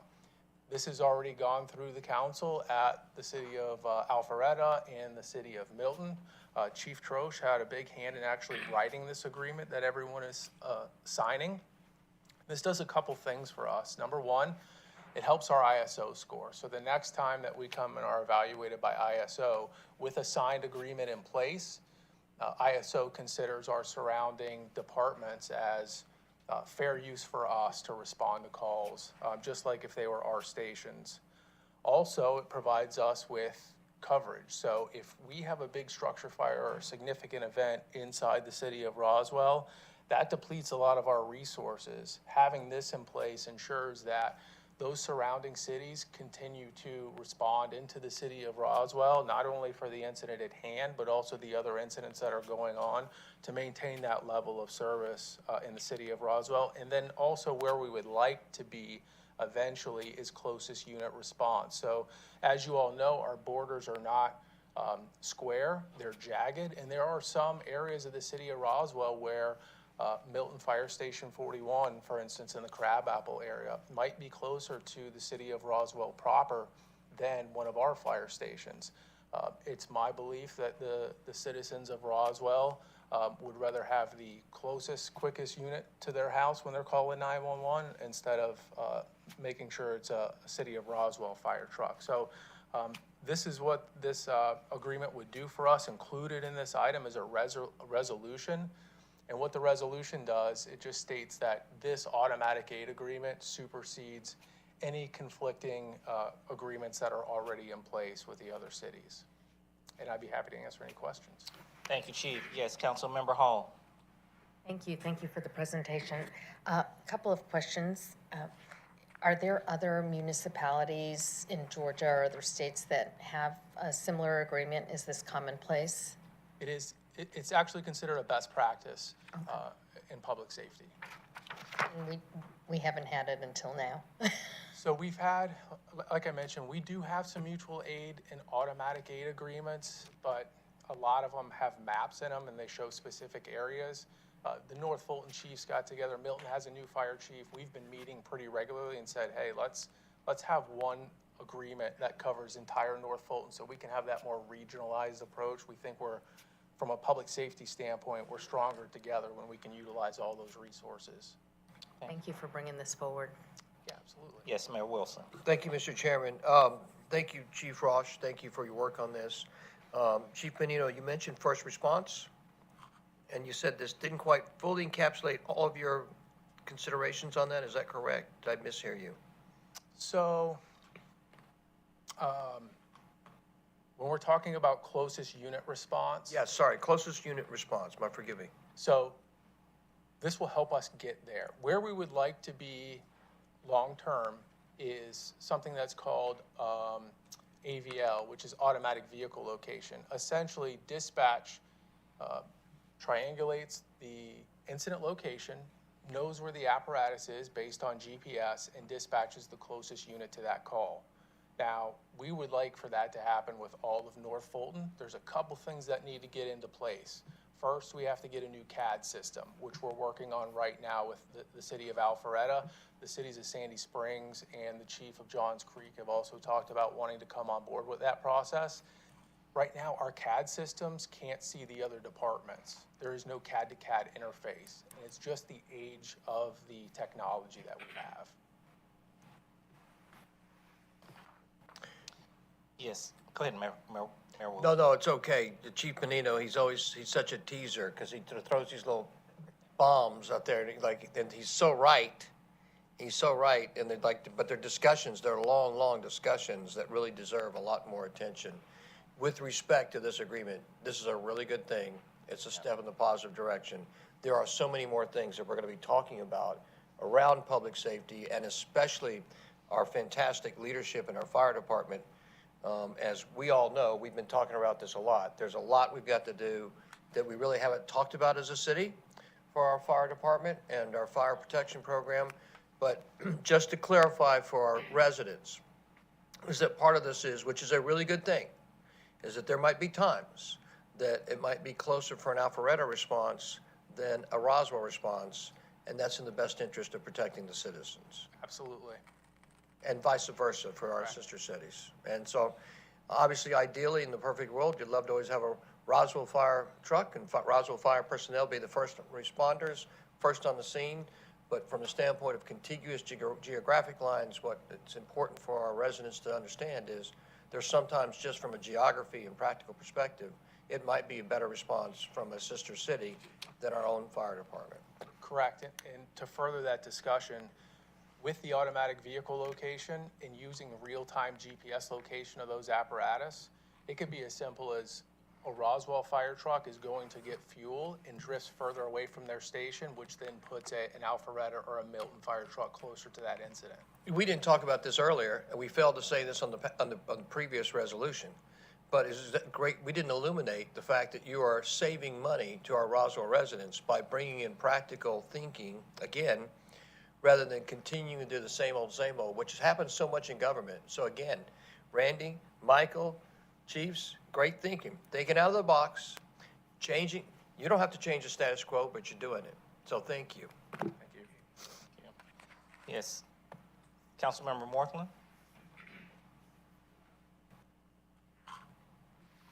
Does this address, or does this play in the field of Mountain Park? Is Mountain Park covered with this since we provide services to Mountain Park? Yes, Mountain Park would be included. This doesn't address Mountain Park specifically, but let's say if we had a structure fire in Mountain Park and Milton was closer to that structure fire, they would be included in dispatch to the city of Mountain Park. So this document brings that together? Yes. Yeah, cool. Thank you. All right, any further questions or comments? All right, seeing none, I will entertain a motion to move this item forward. Motion by several people. Motion by Councilmember Hills, second by Councilmember Bandstrom. Jinx. Any further discussion? Seeing none, all in favor? All right, thank you so much. All right, the next item we have on the agenda is a consideration to award a contract to Stryker Contracting LLC in the amount of $134,538.33 for the remodeling of Fire Station Number 25. Okay, so on the first item, we saved some money. Now we're going to spend some money. This is for Fire Station 25, which is off of Hembry in between Fire Headquarters and Highway 9, Alpharetta Highway. Station's 30 years old. It's never had any remodeling done to it in its time. It was identified in the facility's conditions assessment. So this project does a lot of things. It remodels the kitchen, flooring, takes down some walls in the kitchen, puts in an island for better functional use. In the bunk room, it actually adds height to some of the walls and puts individual doors in for privacy in the bunk room area. And it also replaces a sanitary sewer line that is aging underneath the fire station that needs to be replaced. Also includes replacing ceiling fans, light fixtures, I mentioned flooring, and also some of the appliances in the kitchen as well. This was competitively bid. We had 6 contractors show up to the pre-bid meeting at the fire station, and we had 2 submit bids, and this is the lowest bid for the project. Yes, Mayor Wilson. If I can just say from a personal perspective that if a resident, Roswell resident, was to visit this particular station and to walk in the station and see the condition of this situation, I think most of our residents would be appalled at the level of infrastructure that we as a city have allowed our fire department personnel to be in. And we would say, I think most residents would say, stop that, please be smarter than that, please solve this problem. So I can't more heartily recommend the spending of this money from Roswell residents to rectify this situation. All right, thank you. Any further questions or comments? Yes, Councilmember Hills. Chief, is there a timetable? I mean, assuming this goes right on through, as far as completion? So that's one of the things that we've talked about with the vendor to limit disruption in the fire station. So we intend not to disrupt them for more than 4 weeks, and we've worked with the operations chief here on where we might have to move one of those apparatus out of that station. There's currently 2 housed there to provide room, because when we do that bunk room piece, we're going to have to move them from the sleeping quarters and probably set up some temporary sleeping quarters in the day room or the common area. Gotcha. But we have that in mind. We're going to make sure they're not disrupted for too long. Yeah, I haven't been in there, but I echo the mayor's comments. It's tight and substandard. It's way overdue. Thank you. Yeah. Thank you. Any further comments or questions from council? All right, seeing none, we'll entertain a motion to move this item forward. Yes, motion by Councilmember Hills, second by Councilmember Morthland. Any further discussion? Seeing none, all in favor? All right, thank you so much. Thank you, gentlemen. Let the record reflect that we do not have any items for committee from Public Safety Police. We'll move toward Public Works. Item number 5 on the agenda, consideration for the mayor and/or city administrator to approve the disposal of a damaged vehicle. Good evening, Mayor and Council.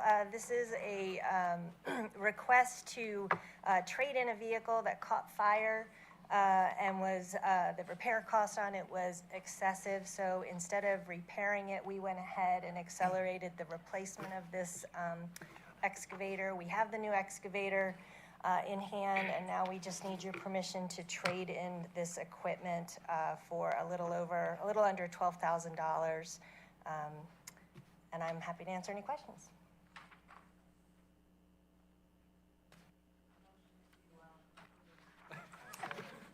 All right, thank you. All right. Yes, we have a motion from Councilmember Hall, second from Councilmember Vanstrom. Any further discussion? Seeing none, all in favor? Thank you so much. Item number 6. Consideration for the mayor and/or city administrator to sign a contract with Federal EC LLC for the Devereaux Chase pipe replacement and lining project in the amount of $154,770. So this is a project in the Devereaux Downs subdivision. It's a project we've been keeping an eye on, and it has rapidly deteriorated. We're working with one of our on-call contractors. Originally, we had expected this to be about a $300,000 repair. This contractor kind of went above and beyond in looking at the project and came up with a different approach, which allows him to actually salvage some of the infrastructure that's in the ground. So the bid came in over nearly 50% below what we had expected. The funds are partially available in the Stormwater Fund, and then the balance is coming out of our Stormwater Fund balance. Happy to answer any questions on this one. Yes, Councilmember Hills. Was the thinking out of the box just to also keep in mind the resident, the way that they have to go into the ground? Or is it just about the infrastructure itself? Well, certainly it's a lot less expensive, and they were willing to actually crawl inside the pipe. And once they got inside the pipe, they were able to see things that we weren't able to see with our camera. And this is just one of the benefits of working with these on-call contractors that work with the city day in and day out and come in and address these issues for us and go above and beyond. So this has just been a good contractor that we work with, and we were really pleased that they put the effort into it. Good. Thank you. Yes, Mayor Wilson. Thank you, Mr. Chairman. Obviously, we probably all noticed here that Councilmember Palermo has left the premises, and this particular project is very close to his residence. So as a consequence, since he's not here to help himself or defend himself, I'm almost egging us on just to vote against it to make it tough on Michael. But other than that, Sharon,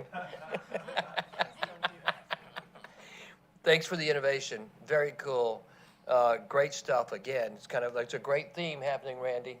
It's a great theme happening in terms of innovation, thinking out of the box, creativity, saving our residents money. There's a great theme happening, Mr. Fisher. Thank you guys. This is outstanding, Sharon. Brian, thank you. Well done. All right, thank you, sir. Any further comments? Seeing none, I'll entertain a motion. Motion from Councilmember Vanstrom. Motion to move thank you, and thank you for the savings. Second from Councilmember Hills. Any further discussion? Seeing none, we will all entertain a motion for approval. Approved unanimously. Thank you so much. The next item, item number 7, consideration for the mayor and/or city administrator to approve the submittal of an application for the City Hall Water Quality Enhancements Project to the Georgia Environmental Protection Division, Section 319H, Non-Point Source Implementation Grant Program. Yes. I'm going to ask Brian to present this one. Sharon. Thank you, Mr. Knighton, Mayor, Council. The Georgia Environmental Protection Division, or Georgia EPD, because I may use that acronym coming up, is expecting to receive just under $4 million this year from the Environmental Protection Agency for the Section 319 grant program. So Georgia EPD actually awards these grants, and they do competitive bids to all applicants within the state of Georgia, that those projects need to go and enhance impaired water bodies. So you have to have an impaired water body, and let's just go with that, and I'll get into that in a bit. So EPW has been extremely successful in obtaining 319 grant funding, with the focus being in the Hogwaller Creek watershed. And the reason for this is twofold. Hogwaller Creek, you may know, drains into Big Creek, and Big Creek is actually the source water for the Roswell water utility. And second is Hogwaller Creek is actually impaired for fecal coliform. And so by looking at multiple projects within Hogwaller Creek, the goal is actually to see if we can delist or get Hogwaller Creek off the impaired list. Okay. So, sorry, I jumped around my notes a little bit. For this project, we're also looking at another project within the Hogwaller Creek watershed. In 2011, EPW actually had a Big Creek watershed assessment. In that assessment, there were several projects on City Hall property that were identified as something that could help benefit the impairment of Hogwaller Creek. A lot of those things were like bioretention, planter boxes, other infiltration practices. Last year in 2021, EPW completed an update to that watershed protection plan, and it also identified some practices on City Hall grounds that would be able to be used, or if implemented, would help with the impairment to Hogwaller Creek. So for this, what we're looking at is, and I wish I didn't have a map in the the agenda, and I apologize because it's kind of evolved very quickly. But basically what we're looking at is if you go out to the City Hall parking lot and kind of down that center stairs, right in the middle, is looking at some green infrastructure practices on those multiple tiers. And so they would be different types of green infrastructure practices, and we would use those as not only for education, but also for basically identifying which practice works the best, so that when there are other opportunities throughout the city, that we would want to implement those. We would also want to augment the practice with native plantings to be in conjunction with the resolution that was passed last year by Mayor and Council. And the educational material that I identified would have things like placards, and it would be a place that if there were contractors who were asking about various practices, we could bring them to City Hall property, show them how they work, and so it would help out with basically explaining to contractors what we're talking about. In addition to requiring a project to be implemented in a watershed that has an impaired water body, there is a required match. There's a minimum of a 40% non-federal match, and the project has to be completed within 3 years. EPW has actually already engaged with Rec and Parks about kind of looking at combining some in-kind services as well as funding, and combined Rec and Parks and EPW is looking at putting about $100,000 into this, and we would recommend that for the overall project going after a $200,000 project. Any questions? And I can get into other, I'm kind of cognizant of time, so. Yes, Councilmember Hall. So the 200,000, you just need the 40% from the Stormwater Fund? There's a couple places that we would take it from. So although it's a minimum of 40% non-federal match, we have looked at the Stormwater Fund as being probably the primary funding source. We would also match it with in-kind services, specifically like landscape design from Rec and Parks. But we've also talked about potentially using the Tree Bank Fund because of some of the just what you can use that fund for in some of the native plantings. And we're not going for the max of 400 because? Primarily because of there's not that much funding available. So when we talk to the Stormwater Department and Rec and Parks, just the amount of funding that we could match, and you have to, when you apply for the grant, you have to be very, you have to say, we have the funding in place and we're ready to go. So what's holding you back is the fear that the city wouldn't be able to put up the extra 80 grand to get the to double it up? So let's go back just a little bit. So the maximum that Georgia EPD would grant is 400,000. So that would mean we would need, yes, 40% of that. I did fail to mention that to be competitive, this grant really should require like a 50-50. EPW has been awarded this grant basically 4 times in the last 6 years, 2 major projects, Myrtle Street and Zion Circle paver project, which is right over there, as well as East Alley improvement. And combined between those 2 projects, the city has received about $450,000 in grant funding.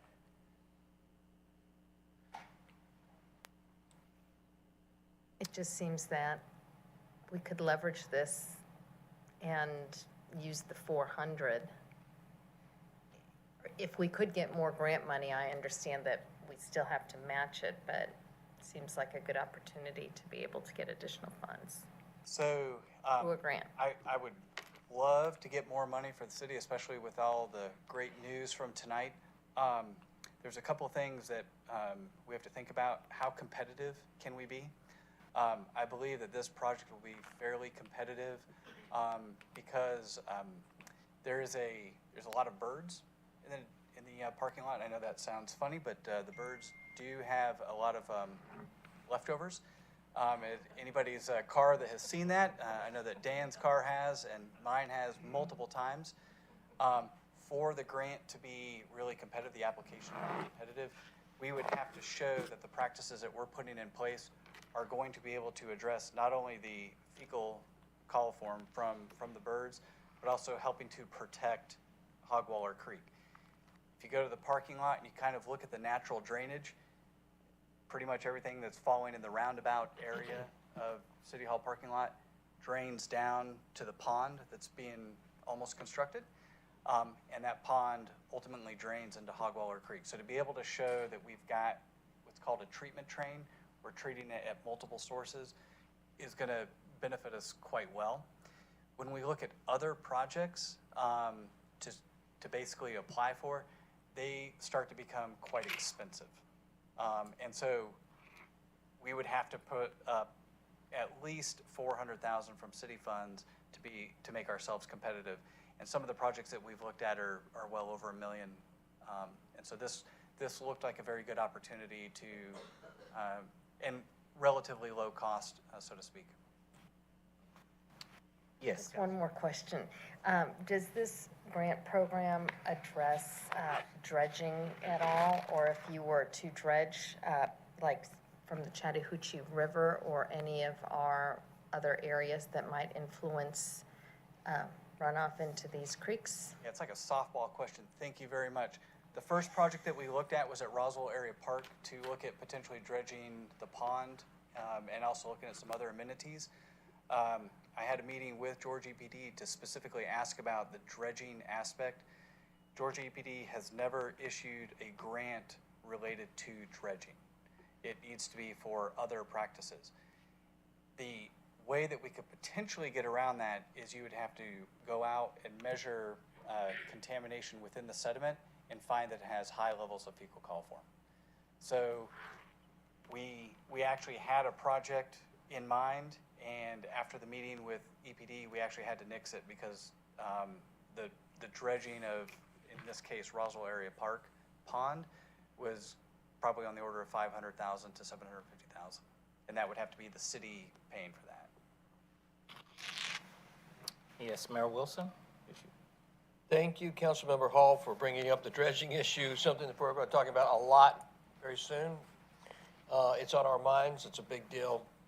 When I heard you talk earlier, Brian, I just got a little, so this project is right here in these three parking lots, these three, 1, 2, 3 parking lots, or two parking lots? There's three tiers that we look at. 3 tiers. So the only question I have from a practical perspective is, does it impact parking over the long term? So let's say that some by miracle, through some of the great plans that the city pulls off and some things change and this parking becomes more facilitated for events downtown, Canton Street, et cetera. Will we still have the same parking capacity based upon this project? Sir, yeah, all of the practices that we're looking at would be in the medians right now. So there would be 0 parking spaces that would be impacted. Previous studies that we did look at actually potentially either would utilize some parking or actually put practices within the parking spaces themselves. This project is really going to be focused on those tree medians. And again, you know, the steps that go down, I'm kind of using that because this would definitely not be enough money to change all of the tree medians. So these would be very small practices, probably 15 to 20 feet on either side of the stairs on those 3 tiers. So when I go home to my wife tonight and she says, hey, you guys did this grant for Sharon and Brian, decided to spend the money, what's the benefit? What do I tell her? Long-term benefit, you can always jump in, I'm sorry. Long-term benefit in my mind is trying to get Hogwaller Creek delisted. That is a great goal. That helps property values, that helps people not have a bad sense of the waterways that are in their city. That's a little bit longer term. Short term is we are doing things to help improve overall water quality. Number 1, in Hogwaller Creek. Number 2, in Big Creek. And then number 3, in Chattahoochee River. And they're very tangible items. Thank you, sir. Thank you. Any further questions or comments? All right, seeing none, I'll entertain a motion to move this item forward.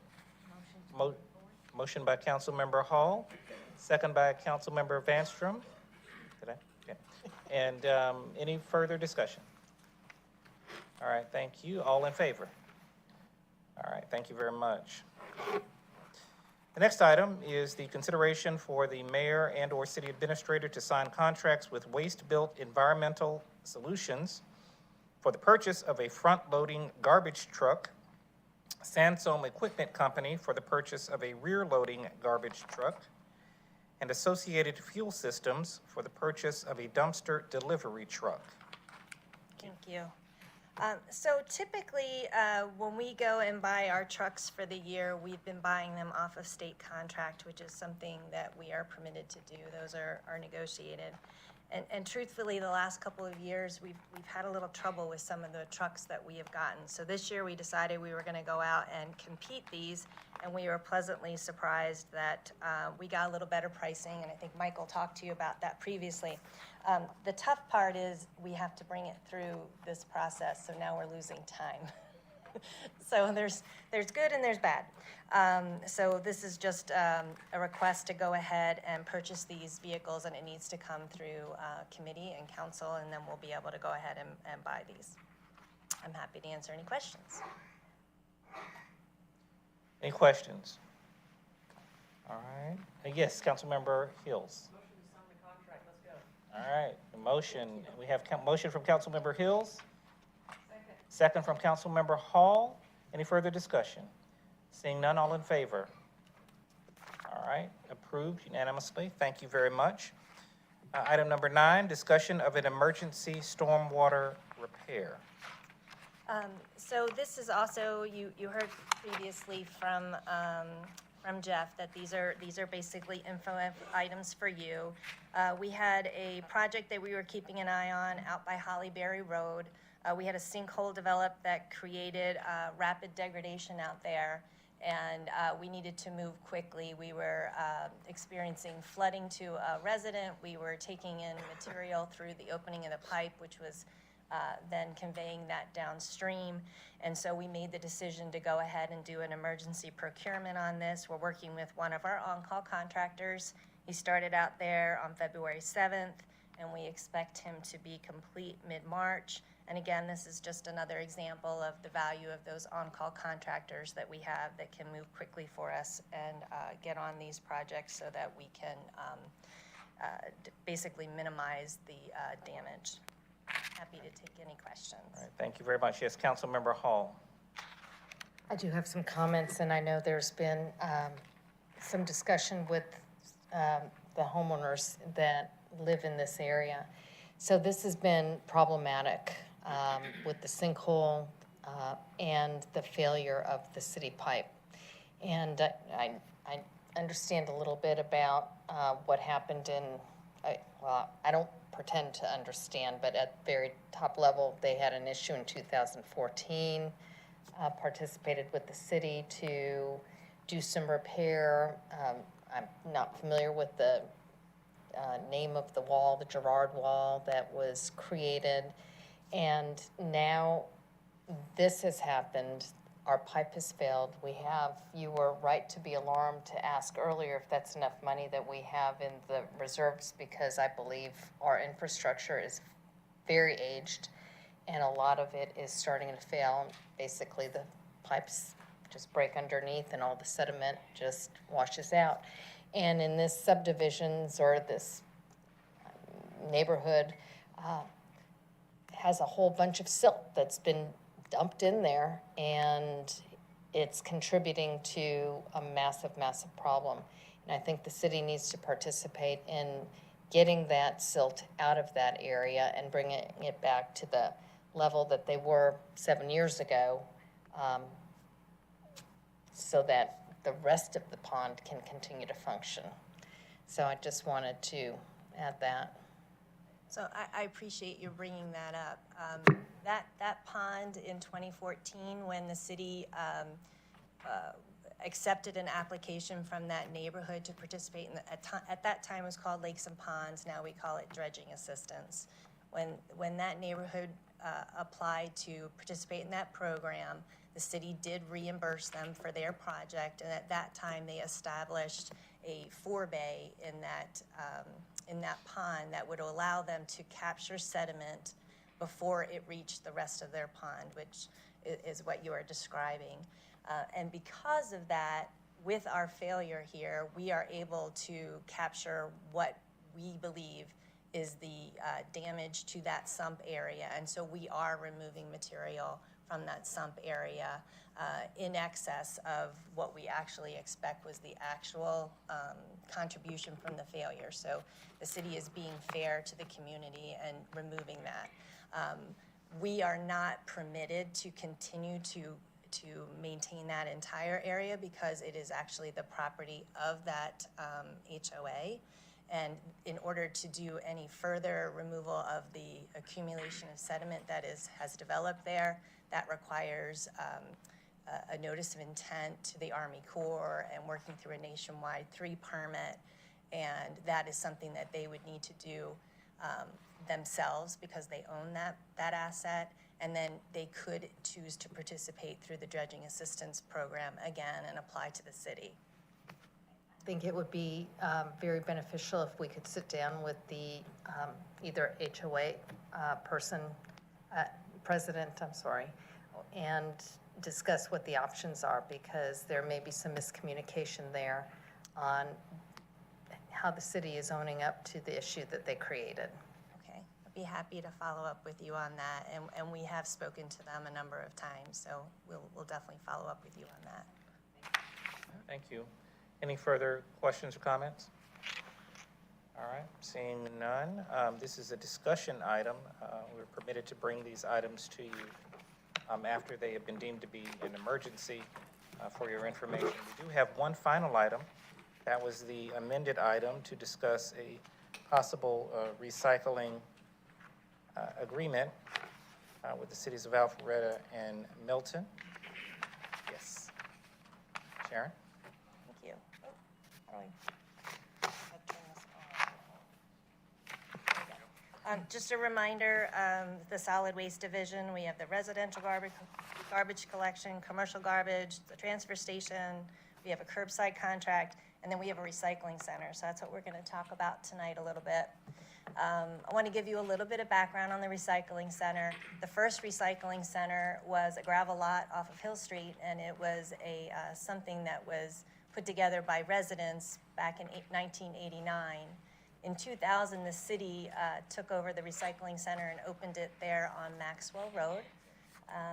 During that time, non-residents were permitted to come to the recycling center and use the facility. There were some fees associated with that for electronics, tires, appliances, and that was the case until about mid-March 2020 when we experienced COVID and had to close the center for a few months as we assessed how we were going to handle that. At the same time, we were doing our solid waste business plan and looking at the costs of all aspects of the solid waste division and paying particular attention to the recycling center because there had been some dramatic changes in recycling over recent years. When we reopened, the use was limited to Roswell residents and businesses only, and that's where we are today. Just to give you a little quick reminder on the recycling market, this is some information that we had shared with the previous mayor and council. Just as an example, in 1960, the average American generated 2.68 pounds of garbage per day. In 2017, that same individual is now generating 4.5 pounds of garbage. So you can understand how the garbage business has grown due to packaging and all sorts of other things. And primarily, one of the things that has also happened is the contamination in the recycling bin, which has been problematic. And for a very long time, China accepted most all of our recycled materials, but then in 2018, they actually banned the import of plastics and materials not meeting certain purity standards, which changed our recycling market dramatically here in the United States because there was nowhere to send this material to. Just another point for you. Ask you a question real quick? Sure. When you say contamination, I'm just curious. What So, does that encompass? so in other words, for instance, a pizza box. Folks believe, it's a cardboard box, but since it has food material on it, it's actually contaminated, so it doesn't have worth, as well as all the other people are encouraged to rinse out and when they put a food container into a recycling bin, if they don't do that, they're creating contamination. That's basically what we're talking about. Or there's also the folks, and we've talked about this a little bit, the kind of wish cycling, where people believe this should be recyclable and they want to put it into their recycling bin, you know? I've never done Well, that. we're all, I've never. yeah. So that's what we're talking about. And so kind of as a final point, and this is all information that we had gotten through Columbia University back in March of 2020 when we were putting this information together. At the time, virgin plastic was actually cheaper to produce than recycled plastic. And that's a very, that's a point to consider. So when you think about what the recycling market is, it's a tough place. So with all of that, just to give you an idea of where we are with our recycling center, at the same time, we've talked about what's going on up at the city of Alpharetta, that in March of 21, they were approached by Republic and given a 25% increase in their contract. And then I want to share a little bit of information with you. That represented a $1.1 million increase on that contract. They took $760,000 out of their fund to fund that increase and passed $340,000 of it on to their customers. So you remember, I had shown that $29.76 per month as their new rate, but when we went and actually did the research, it was only $25.65 per month, and that's because the city had actually been able to absorb some of that. April 1st, they're facing another 4% increase. And so they're going to take people from that $25.65 a month, and in reality, it's really about $30.95 a month, which is a really dramatic increase for folks. So what Alpharetta is considering is, do they want to continue that $4 a month for the glass recycling bin that they're doing? Right now, folks have an 18-gallon bin that they can put their glass into, and it's recycled as a separate stream. So what they'd like to do is consider not doing the glass recycling curbside, and instead offer their residents the opportunity to come back to the Roswell Recycling Center. So that's one thing. The next thing is the city of Milton. So back in June of 2020, we had been approached by Milton because that was right after we had closed the recycling center to anyone but Roswell residents. And they had asked what it would take to come back into the Roswell Recycling Center. We started talking about some numbers, and at the time we were talking about cost sharing. And that conversation really didn't quite go anywhere. Instead, what they went ahead and did was put this glass recycling bin that you see the young ladies in, that picture, up at Bells Memorial Park, and that's what they were encouraging folks to do with their glass in Milton. So at the same time that they are doing that, that was in response to their strategic plan. Their strategic plan was published right around March of 20 or so, and they were calling for improved solid waste management. As you know, that right now they don't have specific haulers, they just have a list of folks that can work with any number of neighborhoods. So you have a lot, I think, Randy, you might remember the number, I think somewhere between 7 and 12 different haulers that can have contracts. 12 different garbage companies are servicing Milton. So you can imagine how many garbage trucks are on their roads in different cans and different services. So that's one thing they wanted to address, and they also wanted to increase recycling alternatives for their residents. So we started that conversation. We didn't quite get anywhere. They put that glass bin up at Bell's Memorial, and then very recently they came back and started talking to Randy, and I believe actually you, Mr. Mayor, about how could they expand recycling alternatives for their residents. And I think that was due to the fact that due to these pandemic-related staffing shortages, most of their garbage companies are now taking the recycling bin and dumping it in with the trash. And their residents were very, very unhappy about that. So they're recognizing that they wanted to talk about it coming back to the Roswell Recycling Center again. I can actually say that in the months after we reopened the Roswell Recycling Center to Roswell residents and businesses only, for 6 months, the majority of our phone calls were from folks from Milton, folks from Alpharetta saying, how can I come back? I'm saving everything in my garage for when you open again to me. We had a gentleman actually offer to come and volunteer in the Roswell Recycling Center if he could recycle with us. Can I just spend my time? Can I give of my time? So there are a lot of folks, both in Alpharetta and Milton, that really enjoyed using our center and wanted to come back. So you're probably asking, so why did we close to them? So it's actually a numbers issue, and that's what I'm going to share with you now. So this is a very simplified explanation of where we are at the Roswell Recycling Center. We had done something like this in 20, and Ryan worked with us, his team, to update it for 2021. And what you can see is that grand total line, the $729,645, that's the cost of us to run the center for a year. That's our salaries and benefits, and it's some of the costs that we have up there. What we can then do is take a look at what revenue we're receiving for the commodities that we have, that we sell, and also for some fees that we get from the Goodwill trailer that's there. And that gives us about almost $160,000 back. But you can see that the net cost is $570,885 a year to operate that center. And what we were finding is it isn't a function of taking in more material, because what you get for it is so little, and all you're doing is basically creating more work. So that was where the decision came from, that we needed to basically to have the recycling center be for Roswell residents only. So what we are looking at is how would we share this cost with the sister cities. And so we decided to do it based on population, and those are the population figures for FY 2020. And I can't honestly tell you what I know what ACFR is, but thank you. Ryan gave me those numbers. And what we're able to show is for Roswell only, it costs a little over $6 per person to run the center on a given year.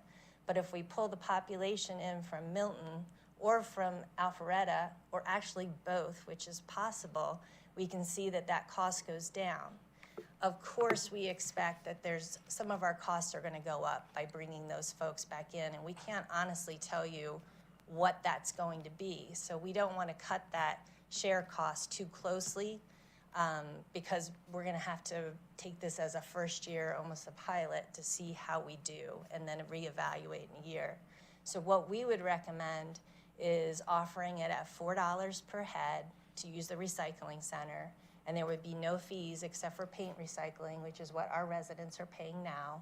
And that would look, if Alpharetta were to participate, it'd be $263,272 a year, and for Milton it would be $160,000. And then our thought is we would reevaluate in a year, and if the costs have changed significantly, say 10%, because I don't think we want to be looking at this every year, that then we would execute an amendment. So, open to conversation. Thank you, Mr. Chairman. Mr. Luckett, we might need you up here as well for a minute. And as you will, thank you, Sharon. As you know, Mr. Knighton's been integrally involved with this from the beginning. Very excited about this part of potentially being part of continuing to bring efficacy, efficiencies, serving our sister cities. I think there's a great opportunity. And I just hate that this is the last item on the agenda tonight. Because I didn't see this coming, and I hadn't looked at the numbers, so I apologize. But looking at this, my request would be to equivocate the numbers, to take out, to bring your net cost to zero. In other words, you're at $570 net cost for 2021. You're taking about $420,000 in net cost out, not including additional costs that might come back into the program. So you got $150 left that Roswell residents are still paying, plus any additional cost. What might make sense to me is that we might take the burden down to zero, particularly if it's showing that the Roswell cost per person is $6 and a penny. And I know we're showing $4 per capita, and I know that's a little confusing and it's mingling numbers. But I don't, if in terms of sharing sister city services, which I really promulgate and believe we should be doing, But I do believe that the net cost for us, particularly in a trial year, probably, if I were to submit, would be, I would net it down to zero. That's not trying to be greedy, it's not trying to make money, but it's also taking the full cost off the taxpayer and sharing it with Roswell residents, Milton residents, and Alpharetta residents. And I don't see that as being a greedy perspective. I'm just saying, you've got the asset. Don't add any cost to the asset if you're trying to bring on other, lessen your burden to zero. I may not have explained the way the numbers are up there, and I may not understand your comment. So I'm going to just take one more stab at explaining what we did and then see if that answers the question. If not, I'll get out of the way and let Ryan jump in. So the cost, that 570, 885, if we divide that just by Roswell residents, it's $6 per person. Gotcha. If we take the Roswell and Alpharetta line in blue, if they decide to come in, and we put all of that together, those two, they're at 65, 818, and we're at 94, 959. Add that together and divide that into the 570, it's $3.55 per person if we share all costs equally. So if Alpharetta comes in paying $4 per person, that brings that Roswell number down below the 355, and it gives us a little bit of room to adjust to that additional volume without putting additional burden on the Roswell folks. And I don't think I explained that very well. That's a good point. And so if Alpharetta says we pass, and Milton says we would like to come in with Roswell, now it's $4.23 per person. If it's just Roswell, Milton. Yeah, just Roswell, Milton. If it's Roswell, Alpharetta, Milton, it drops to 284. So you're doing straight equivocation across all three cities. Exactly, and I don't think I explained that very well, so thank you for. No, so here's what I would say. Roswell already has the burden of the asset. Roswell has the cost of the asset historically has been on Roswell. The ongoing burden of the asset is on Roswell. And maybe I'm looking at this wrong, so correct me, colleagues. Roswell residents should have a better deal rather than a same deal. I'm not trying to say that it should be, I don't want to make it greedy, but if I were putting this deal, since the asset is in the hands of Roswell has to maintain it. You have to if you do this deal, and like you said, you're gonna have these folks from Milton and Alpharetta, and you're gonna have some folks unload. And those first 2 weeks are gonna be crazy, and you're gonna be pulling your hair out like, oh my God, they just overwhelmed my center and overwhelmed my people. And you're gonna say, I can't believe I put this deal together. So I'm not looking at it from a business perspective. I'm not saying that. I'm just saying you paid for the asset. It's your personnel. You belong. The people of Roswell are paying for this. They got to pay for the ongoing management of it. It needs to be beneficial. So this relationship needs to be beneficial to the residents of Roswell. And so I guess I'm putting it in strident terms. I'm not trying to say get greedy, make a big deal, But Roswell residents should get a better deal, I think, because the asset belongs to us at this particular juncture. That's just my opinion, and the council may say, go pound salt. Yes, Councilmember Vanstrom. I guess the reverse of that question is, what is Alpharetta saving? What is Milton saving?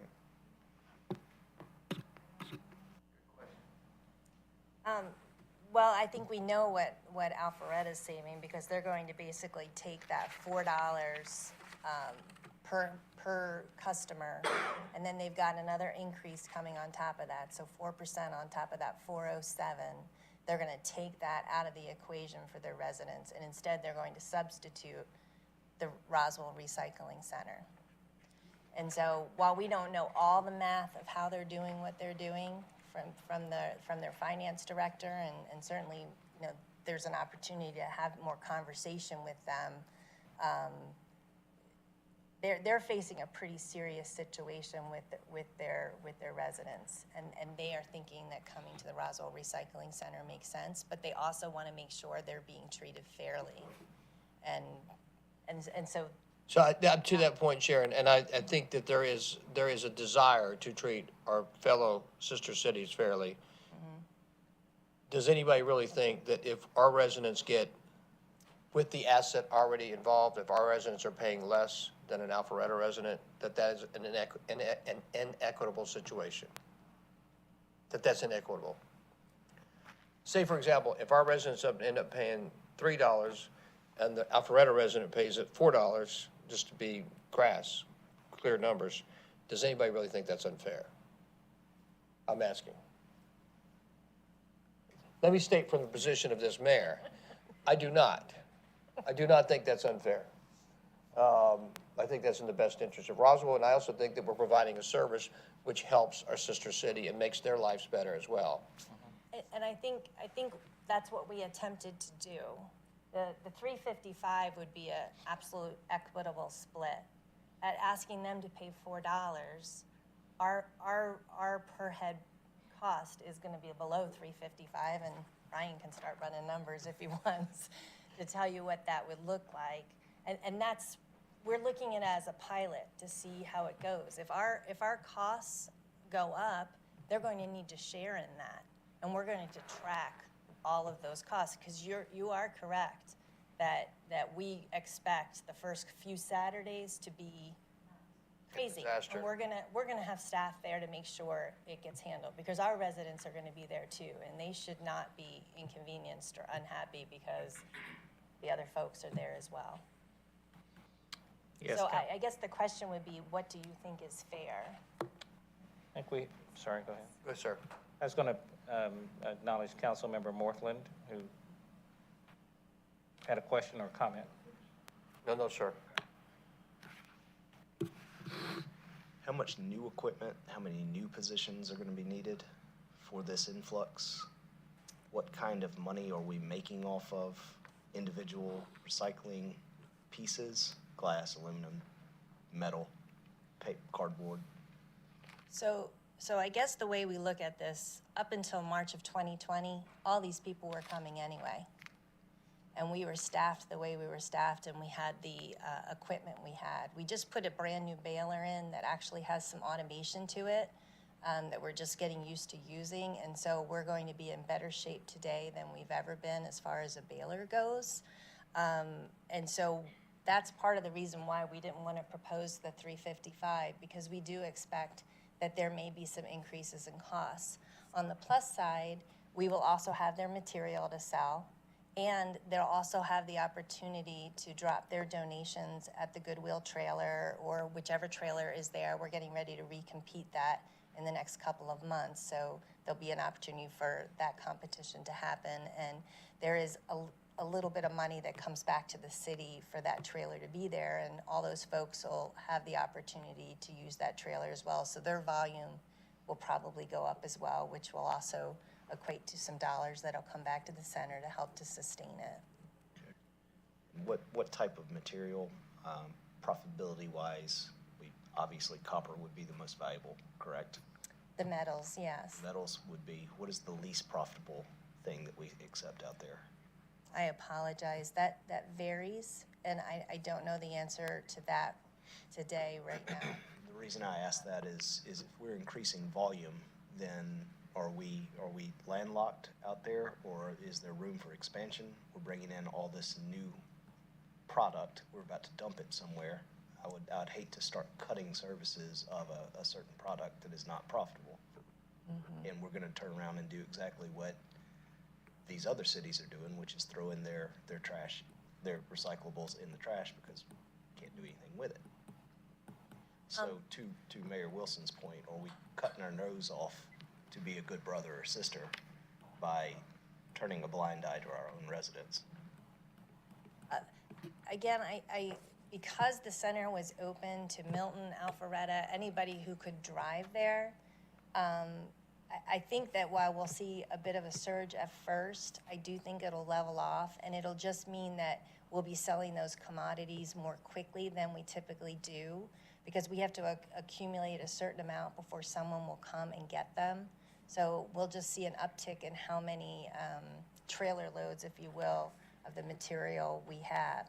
And honestly, I think we ought to approach this as a pilot with the sister cities, because if we do get into a position where we're having to add staff or increasing our operating costs, we need to reevaluate that in a year. And they would want that, I assume, because of their budget cycle and our budget cycle. That's why we don't want to cut it too close on what we're offering. One of these pictures got me thinking, the city of Milton with the big, long glass recycling piece. Is it possible if we're going to start looking at a pilot, maybe we can put some of these around in some of our commercial districts, because commercial does not recycle glass, and bring this in as compared to just throwing it in the trash?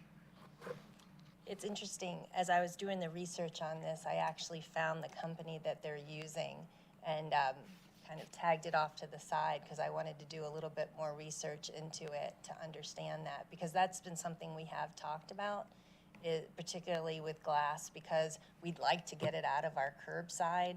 We get more value from it from our recycling center, and I think the same would be true of these units that are collecting the glass. So it's something we've talked about before, in particular the tricky thing is that we've always ended up being concerned about placing it somewhere where there aren't people around because of the mess the glass makes if somebody isn't paying attention or that kind of thing. So I'd be curious to know how Bell's Memorial Park is working out for them. But I think we could be thoughtful about where they would go. Councilmember Vanstrom? First of all, thank you so much. I know this is going long, but I mean, it's out of the utmost respect for you and your department. I've been so impressed with it. And someday I'm even going to learn about compost from you. So. But just real quickly, I think what's kind of throwing us here is in the earlier part of your presentation, you mentioned that it was closed eventually. You closed to just Roswell. And so that's why I think the disconnect is right here as far as the impact and all, because now you're suggesting that they were coming anyway. Could you clarify that? I'm sorry if maybe I misspoke. So in March of 2020, we closed for COVID and we reopened, I think 2 months later, I think we reopened in May. And when we did, now we check IDs when folks come to the recycling center. It's an extra step for our folks up there to check ID and to make sure that you're a Roswell resident. And if you're not a Roswell resident, we have to inform you that this is for Roswell residents only. And we have some unhappy people up there. But my point was that for 20 years that it was open, we were taking everybody. Cobb County residents, whoever drove there with their stuff, we were taking their stuff. And that's why during that time when we were doing the business plan, we said, this doesn't make any sense. Roswell is subsidizing the recycling efforts and the waste reduction efforts of all these jurisdictions around us. We can't keep doing that. So we made the recommendation and council made the decision to close the center to anyone who wasn't a Roswell resident.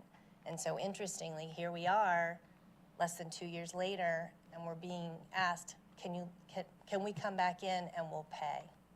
And so the question is what do you want to do as far as what? And in the past, you have shown the capability to handle that capacity. Yes. That's the point. Yes, absolutely. Yes, Mayor Wilson.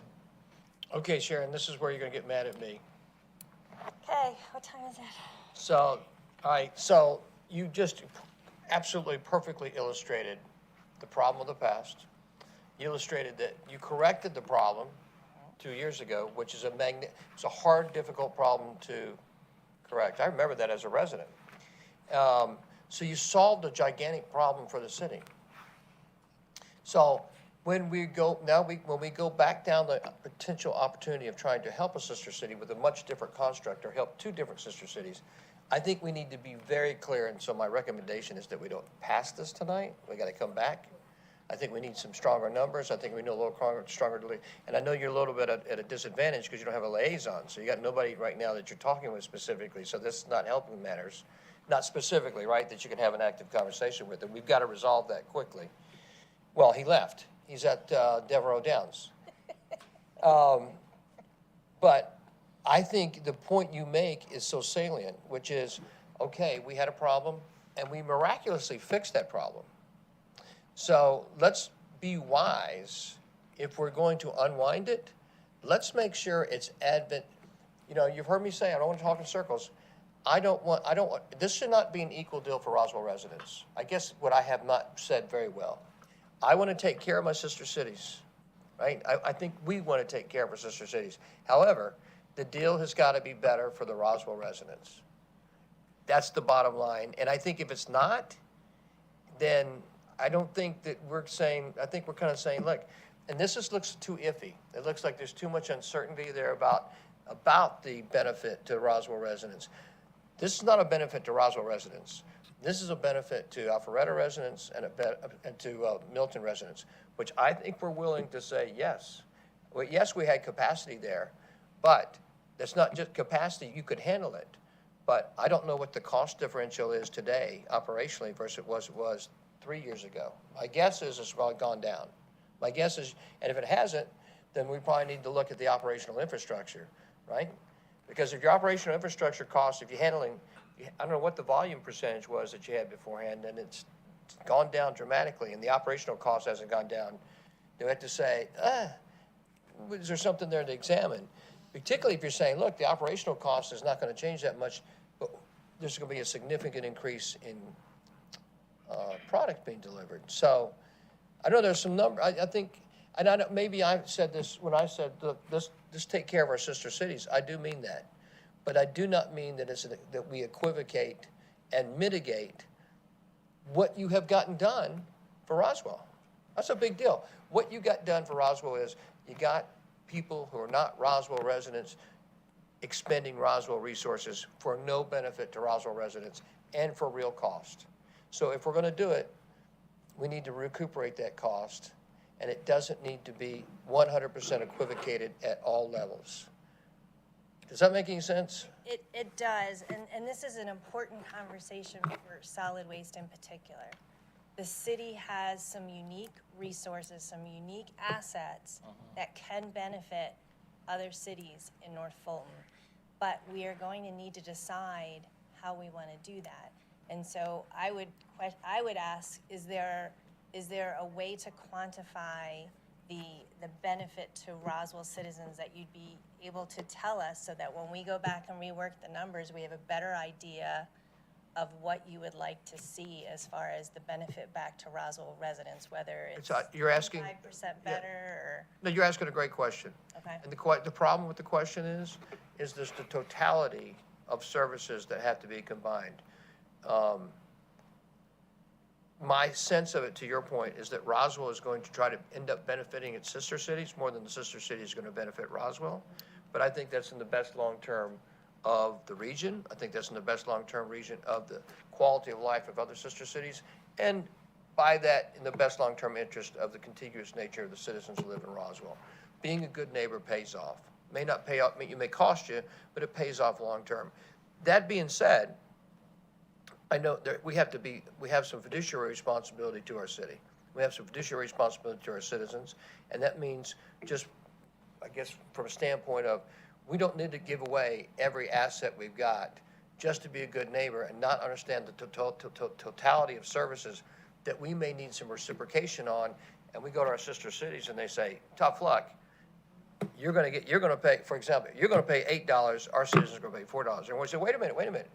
We've made it fairly even for you guys. Yeah, but so there needs to be a totality of understanding of services that we need. So that's the difficulty in answering the question, because this is like the first of two pieces that we're working on, and there's going to be a lot more. And the reality is, it's going to be coming to council. It's going to be the Roswell Council is going to be saying, all right, we're going to be the good guys. We're going to be the good guys. We're going to be the good guys. And then a year and a half from now, we're going to need something from Alpharetta, and Alpharetta's going to say, you guys were great to us. Thanks so much. But you're going to pay $8 and our citizens are going to pay $4. So I would like us to have some, that's the hard part about answering your question. Okay. Thank you, everyone. Any further questions regarding that? I think what we hear is for staff, we have some homework to do. We have some assemblage of information. One more question while I'm looking at the blue down there.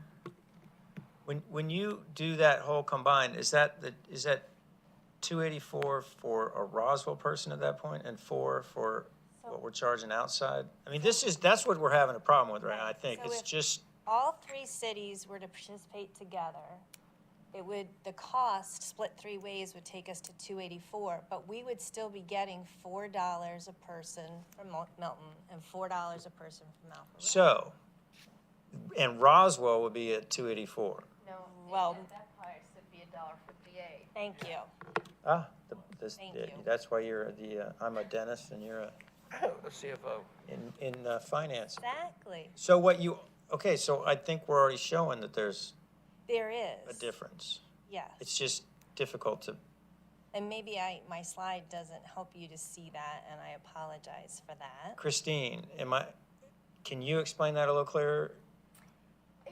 So it's. Am I on the right trail here? Yes, and to Mayor Wilson's point is, we don't know there's going to be potentially additional costs, so we don't know if those numbers would hold, but if we were just to basically say, hey, we know that we absorbed that capacity before at a net cost of $570, and we expect that it's gonna continue back to the way it was if the $4 per capita charges to Alpharetta and Milton would leave Roswell residents paying $1.58 or $1.59, and they're paying $4.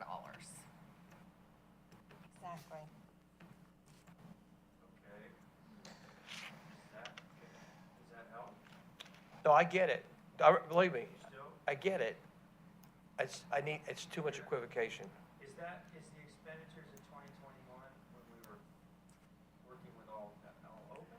So what you're saying, No, we didn't, it was just Roswell residents in 21, correct? Increased expenses as you increase your volume again. I think that's what we're. well, yeah, and so Sharon, I hear you. You're saying, look, Milton and Alpharetta are gonna be paying $4. And but you're gonna be paying, if they both come on board, $1.56. Yeah. Right? Based upon what we understand in the numbers. So you're saying, but what I'm saying is, why not attack your overall net number? I mean, why not make that number a little larger? Why decrease their number so dramatically? I understand decreasing our number. I don't understand, because you're saying the net number to you is 284 if all three participate. That's your net cost. But they're still paying $4. But they're paying And we're paying $1.56. We're paying less. I still think we're approaching it the wrong way. Okay. I do.